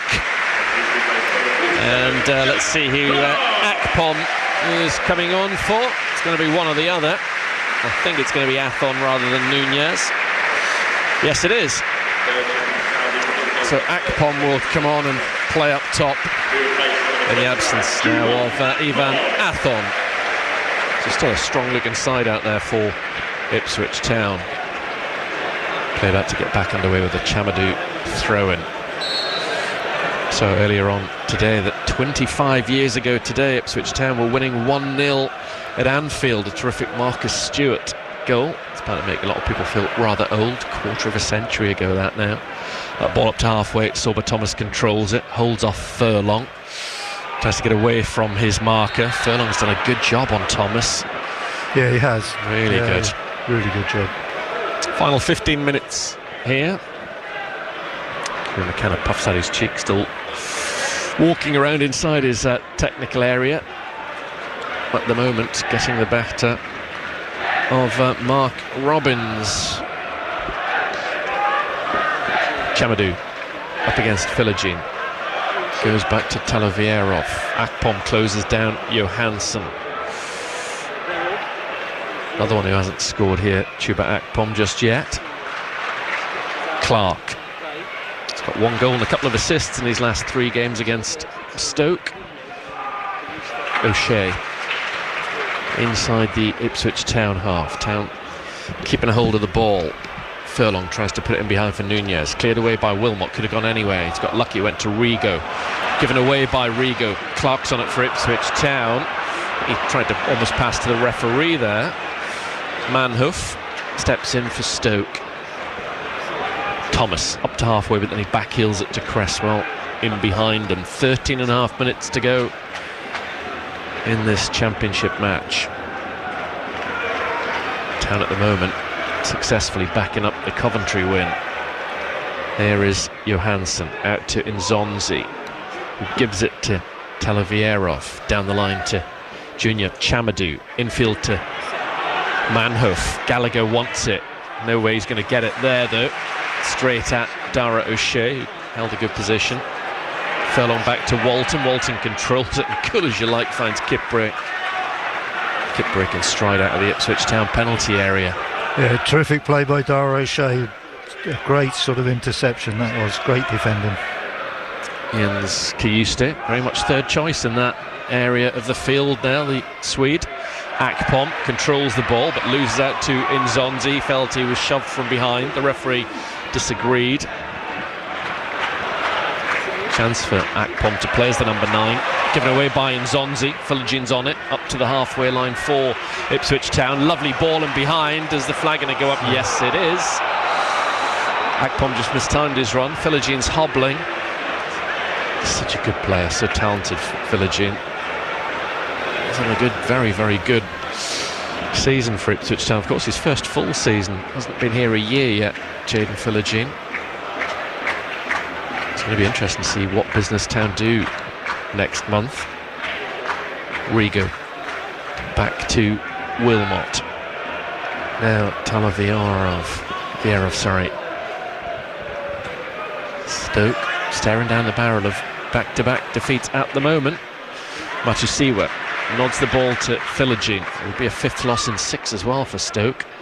Akpom gets the ball from Davis, then turns, changes direction, gives it to Davis on halfway. Davis a little clip forward towards Kiyuste into the Stoke area. Back come the red and white shirts. Kiyuste still has the ball on his right foot, comes in field, shoots, blocked away. It's curling towards that far corner. I think the keeper might have got there in the end. Gallagher challenged by Matusiwa. Down he goes, free kick, and a yellow card for Azor Matusiwa, who just needs 1 more for a 2-game ban. Is that news, Graham? Millwall ahead, I'm afraid. A Matt Clark own goal at Derby. former Town player as well, of all people. Done ever so well, Alex Neil, to have Millwall up there. It's going to be an interesting one on Boxing Day when we're at the Den at 1 o'clock kickoff. A couple of weeks. Stoke have the ball at the back. So 9 yellow cards this season for Azor Matusiwa. Gallagher goes down, challenged by Kipre. Decision's gone against Kipre. Yeah, he was a bit lucky there. He wasn't going to be able to receive the ball, so he just gets his body in between the ball and Kipre, and he had no intention of making contact with the ball, so I think he's fouled Kipre. It's only yellow cards so far, that one for Azor Matusiwa. Free kick on the halfway line to Stoke City. 10 minutes to go in this game. Still Philogene goal after 2 minutes, the only one that we've seen here tonight on BBC Radio Suffolk. Stoke play the ball forward. Rigo to Nzonzi. Nzonzi heads it square inside the Town area. Akpom was back defending. Davis holds off Nzonzi well. Philogene's back behind him. He clears it off Nzonzi. Ball's come off Philogene last for an attacking throw-in to Stoke. What they'd give for a Rory Delap in their ranks right now. Yeah, they would. Then it's going to be Junior Chamadou. Town lead 1-0 in the 81st minute. Stoke have got a bit of height, not the tallest side in the division, but still 6 foot plus, and the likes of Nzonzi and Gallagher. Talavierov's in the 6-yard box off to our right. Chamadou making the most of this run-up. Here it comes to the near post, very flat, very easy for Kipre to head away. Galloping after it is Rigo, the number 19, takes a few touches, then knocks the ball into the Ipswich area, comfortably headed away by O'Shea, knocked forward by Nzonzi, blocked off by the knee of O'Shea. Sorba Thomas, wide left in front of the Stoke fans, gives it back to Cresswell. Jack Clark closes him down. Little Cruyff turn, then his attempted cross comes off of Clark. Stoke have a rare second half corner. Back to Graham. A whole 2 up at home to Wrexham, and Bristol City are level with Leicester now. From 2-0 down, it's 2-2. Well, just the one goal here, thankfully, this evening. And long may that be the case. Mark Hudson, the Ipswich Town set-piece coach, who's barking out instructions. Can't believe anybody in blue can hear him off to our right-hand side, but he's shouting away nonetheless. Corner kick to Stoke, trying to draw level, and it comes from Thomas, powerfully headed away by Kipre. 8 minutes to go. Stoke give the ball away, intercepted by Kayuste. What can Ipswich Town do on the break? It's 3-on-2. Kayuste's got the ball. Can he use it well? He's given it to Clark. Clark into the area to Nunez. A chance to make it 2. Saved by Johansson off to his left-hand side. And it's out on the far side of the pitch. Well, it was a terrific break, and it came from a ridiculous ball by a Stoke player. It really was telegraphed. We picked it up easily, and away we went, with our counter-attacking play, and we swept up to the other end, and it's a decent strike, this one from Nunez. It's just inside the penalty area. Just not quite enough pace to beat the goalkeeper. Nunez coming off to be replaced by Smodics. Pearson is coming on for Nzonzi for Stoke, and they're also bringing on Bojnik, who is a striker. Let's see who he's going to be replacing. He's going to come on for Bei Junho. I guess actually when everybody's fit, and we were talking about if this is Ipswich Town's strongest side, there will be a debate amongst fans whether Smodics maybe gets the nod ahead of Marcelino Nunez. That's the change that Kieran McKenna's made now. It's Smodics now playing in behind Akpom. 2 players who had a couple of terrific seasons in the Championship not that long ago for Blackburn and Middlesbrough. Neither scored here so far this season. They'll be sitting a lot more comfortably if they can break that duck here in the next 6 minutes or so. Matusiwa plays the ball across the field to Davis near side. 6 minutes to go live on BBC Radio Suffolk Sport. Still Ipswich lead Stoke 1-0. Walton left-footed centrally. He goes with that kick from right to left, kneed to the halfway line by Wilmot, unorthodox. Matusiwa, as he's challenged by Pearson, gets the ball to Clark, wide on the right hand side, and onside. Smodic's low into the area to Akpom. Great defending from Talovierov, as Akpom thought he was just going to tap home from 4 yards. Yeah, good defending by the Stoke players, but I did think that was fractionally offside, but I was surprised the flag didn't go up. It definitely didn't go up, so it was onside and it was a chance. It really was. Here's Talovierov, who did well to go with his runner Akpom. Stoke still in with a chance of getting something from the game. Terrible pass from Talovierov, seized upon by Filogene, who's going to try and make the Ukrainian pay. Filogene, edge of the area, now inside the box. Good challenge from Talovierov when he went down on one knee, had to get that right. Filogene still has the ball, gives it back to Leif Davis into the final 5 minutes. Chance of man on from the crowd as Kiyuste was challenged. Matusiwa gives the ball to Kiyuste, square to O'Shea. Then it goes to Kipre. Now on the left-hand side, Jaden Filogene just keeps the ball in against Manhoof. Kipre through a little gap to Matusiwa. Up against Ben Pearson, who loves a yellow card. Ben Pearson, normally, when he's playing regularly at this level, only tops that particular chart. Here is Kipre. Kipre into the centre of the field. One by Cresswell over the top of Smodic. Smodic's looking at the referee. Nothing doing in the eyes though of Mr. Herzog. Rigo on halfway for Stoke. 4 minutes plus added on time to get an equaliser. The ball comes off Matusiwa. Filogene gets there ahead of Manhoof, just holds him off. Still has the ball, Filogene, then through a little gap looking for Davis. He's found him superbly. Well played by Filogene. Good from Davis. On towards Akpom. Akpom gets there ahead of Chamadou. Good play that from Ipswich Town. Guess there's every chance when the sponsors man of the match is announced. Has every chance of being the goal scorer, Jaden Filogene, I would have thought.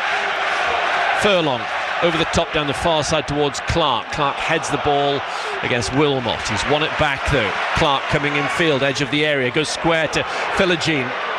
Leaves it to Davis. Davis inside the box. Still has it on his left foot. Pulls it back to Filogene. Can he get his and Ipswich Town's second goal? Not on this occasion. Gives it back to Matusiwa. He'll touch it to Clark. Clark just about gets it back to Kiyuste. On the left-hand side, Davis. On his right foot, low into the area towards Smodic. Oh, his first touch took it away from him a bit too much.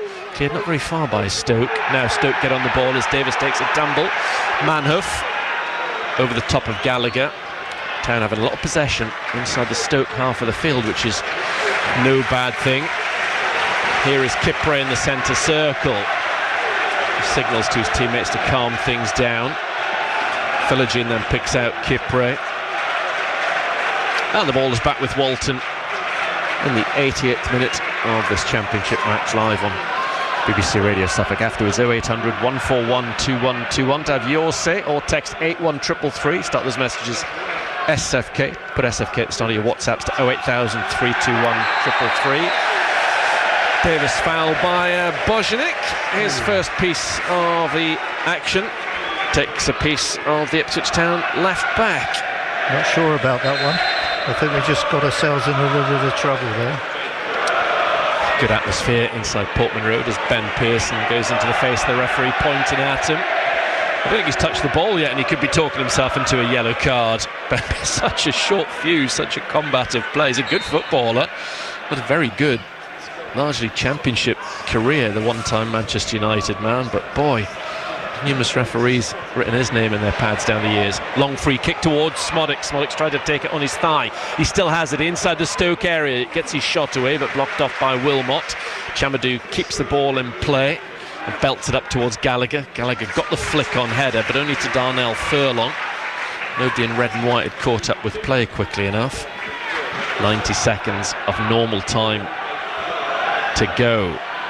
Ball is back with Walton. Another statement win this would be for Ipswich Town if they can hold on here. Davis down the line, but over the top of Filogene on this occasion. Talovierov with a header, well intercepted by Filogene. He's had such a good game. He's going to get away from Talovierov, clearly having his shirt tugged back. Most obvious yellow card you'll see all season, and he needed to do it, Talovierov, because otherwise Filogene was away. Yeah, that's He's a decent centre-half, but the one thing he hasn't got, he's got no pace at all. And a couple of times he's been found wanting down this side in the second half, and on that occasion you just thought he's going to be in trouble. Davis, as we're about to be told, actually another 30 seconds to go, but the border's being ready down below us. Davis puts the ball into the box for Akpom, lovely free kick. Akpom belts his shot across the face of goal and out for a goal kick. Actually, it must have swung out over the top of the net. Yeah, I didn't really realise that. Referee says the ball has to be stationary, just reminding Victor Johansson of that. Free kick to, or goal kick to Stoke. Out it comes towards Pearson. Just at 2 minutes of added on time. About 2 or 5. He keeps moving the board down below us. Maybe wishful thinking. No, it is just 2 minutes. Wow. Very rare in this day and age, but we'll certainly take it. That's terrific news for Town. Let's see if they can negotiate this 120 seconds. Time very much of the essence for Stoke City, behind for so long in this game. Ball forward, looking towards the number 20. Cleared away by O'Shea. Stoke win the ball back. Cresswell. Here is Thomas trying to find Cresswell again. Well played by Furlong, who's played very well against Thomas. Smodix loses the ball to Wilmot. Stoke have the ball with Thomas on the far touchline. Down the left-hand side of the Ipswich area. Back to Cresswell. In comes his cross. Good defending from O'Shea because Bojnik was there. Nodded on by Akpom. Stoke have almost been behind for 90 minutes in this game now. 89 actually. Or just about into the final minute of the added on two. Ipswich Town so close to 2 really big victories. The crowd playing their part as Kieran McKenna asked them to. Forward from Wilmot. Bojnik nods it on. Well in by O'Shea. Up in the air goes the ball. Kiyusta tries to shield it away from a couple of Stoke players. Jaden Philogene comes away with the ball for Ipswich Town, looking towards Clark. Too much on that ball. Cresswell heads it back to Johansson. Final 30 seconds for Stoke City to get an equaliser. They're not going to win this game. Forward they come with Gallagher. Up goes O'Shea. Great from the captain, but it drops down to Thomas outside the Ipswich area. Early right-footed cross into the centre. Touched away by Walton. Out behind for a corner to Stoke. They'll get one more chance. Good save by the goalkeeper. Terrific. Exactly the thing to do. Get it in the box. Get it in there with pace. Really threaten the defenders, which they did. And the goalkeeper deals with it superbly. Johansson's gone up for this. No, he's been told to go back by Mark Robbins. He's desperate to be up there, Johansson, for this final piece of action. We've gone beyond the added on 2 minutes at the end of this game. If Ipswich Town can deal with this corner kick from Stoke, they've surely won this game 1-0. Right at the end. This would be 2 terrific victories for Ipswich Town if they can deal with this set piece. Cresswell, from a Stoke perspective, has to get the delivery spot on. One hand in the air, forward the left back comes, and it goes towards the far post, dealt with by Akpom. Talbot Thomas misses his kick. Kiyusta brings it away, but the referee blows his whistle for one final time. And the majority inside Portman Road are smiling. They're celebrating back-to-back victories over 2 of the big hitters in the Championship this season. Having dispatched Coventry 3-0 at the weekend, it's another clean sheet success for Kieran McKenna's side this Wednesday evening under the lights. They've beaten Stoke City by 1-0. Yeah, and it's definitely just job done, really, because, you know, that's what you really want from these 2 games. You know, as I said before the game, it's against serious opponents that we're going to have for the rest of the season. We know Coventry are going to probably lead the table, probably right the way through. So it was very important that we tried to get the 3 points off of them. We managed to do it by the end of the game in a good way. You know, we finished the game nicely against Coventry. And then this one against Stoke City. First of all, I was pleased that Kieran went with the same team virtually. We know that George Hurst had to come out, but he left it alone, and I think there were signs of togetherness there, which we probably haven't had very much this season, and I think that was the key to the victory. Philogène's early goal, without question, has helped us immensely to sort of be able to be a goal in front after 2 minutes in any game just fills you with confidence, fills you with a little bit of security, and invariably takes you on to gaining a good result, and I think that's what we did. But it was just I thought second half, we were the better side. I thought Stoke probably mentally got a bit fatigued by having too much possession. Sometimes it's not a really good thing because you have to be very, very careful about what you're doing.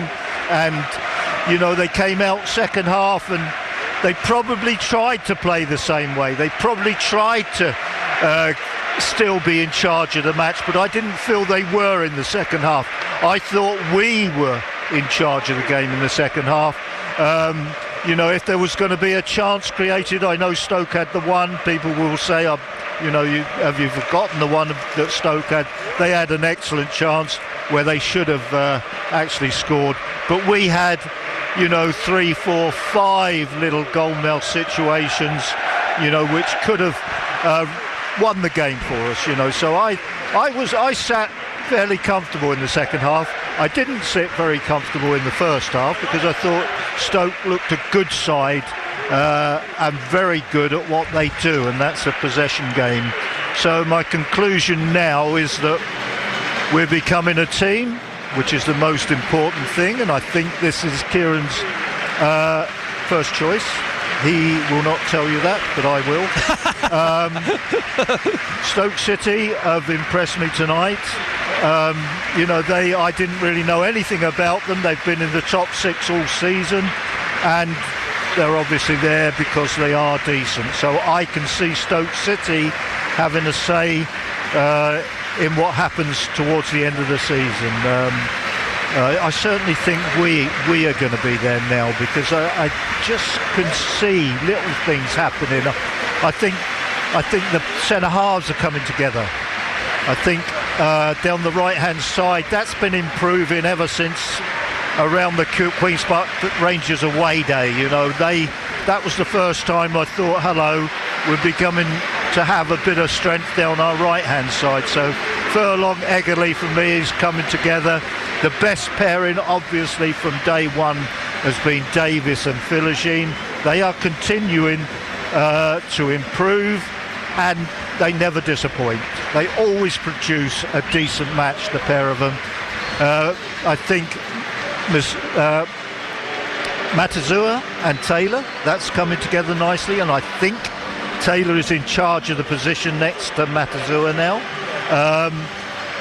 The only other place that I'm not unsure of, and I think Kieran would be unsure of it as well, is the 9 and 10. I think Hursty's the best 9 at the moment, and when he's available, I think he comes in. But who will actually partner him on a long-term basis? I haven't seen enough from any one of the contenders to say, yeah, I'll go for him. We've got Nunes, we know what he can do. We've got Smodic's back now, we know what he can do. Akpom has been in a lot in the number 10 position, but there isn't one that is really telling me that I'm the man for the 10 role, and I'll have it to the end of the season. Anything else you want to tell me that Kieran won't tell me? I can stand up here and chat to you instead. Anything else you want to divulge? I can't give away too many things. Okie dokie, I'll go down and ask the man himself then. No, you don't have to do that. No, I'll it from the man. Exactly, well, trust you. I don't even ask him that question. Yeah, I'm going to head downstairs and have a chat to Kieran McKenna. We'll hopefully get an Ipswich Town player on air as well before 10:30. Talking about tonight's terrific win over Stoke City. Town beat them 1-0.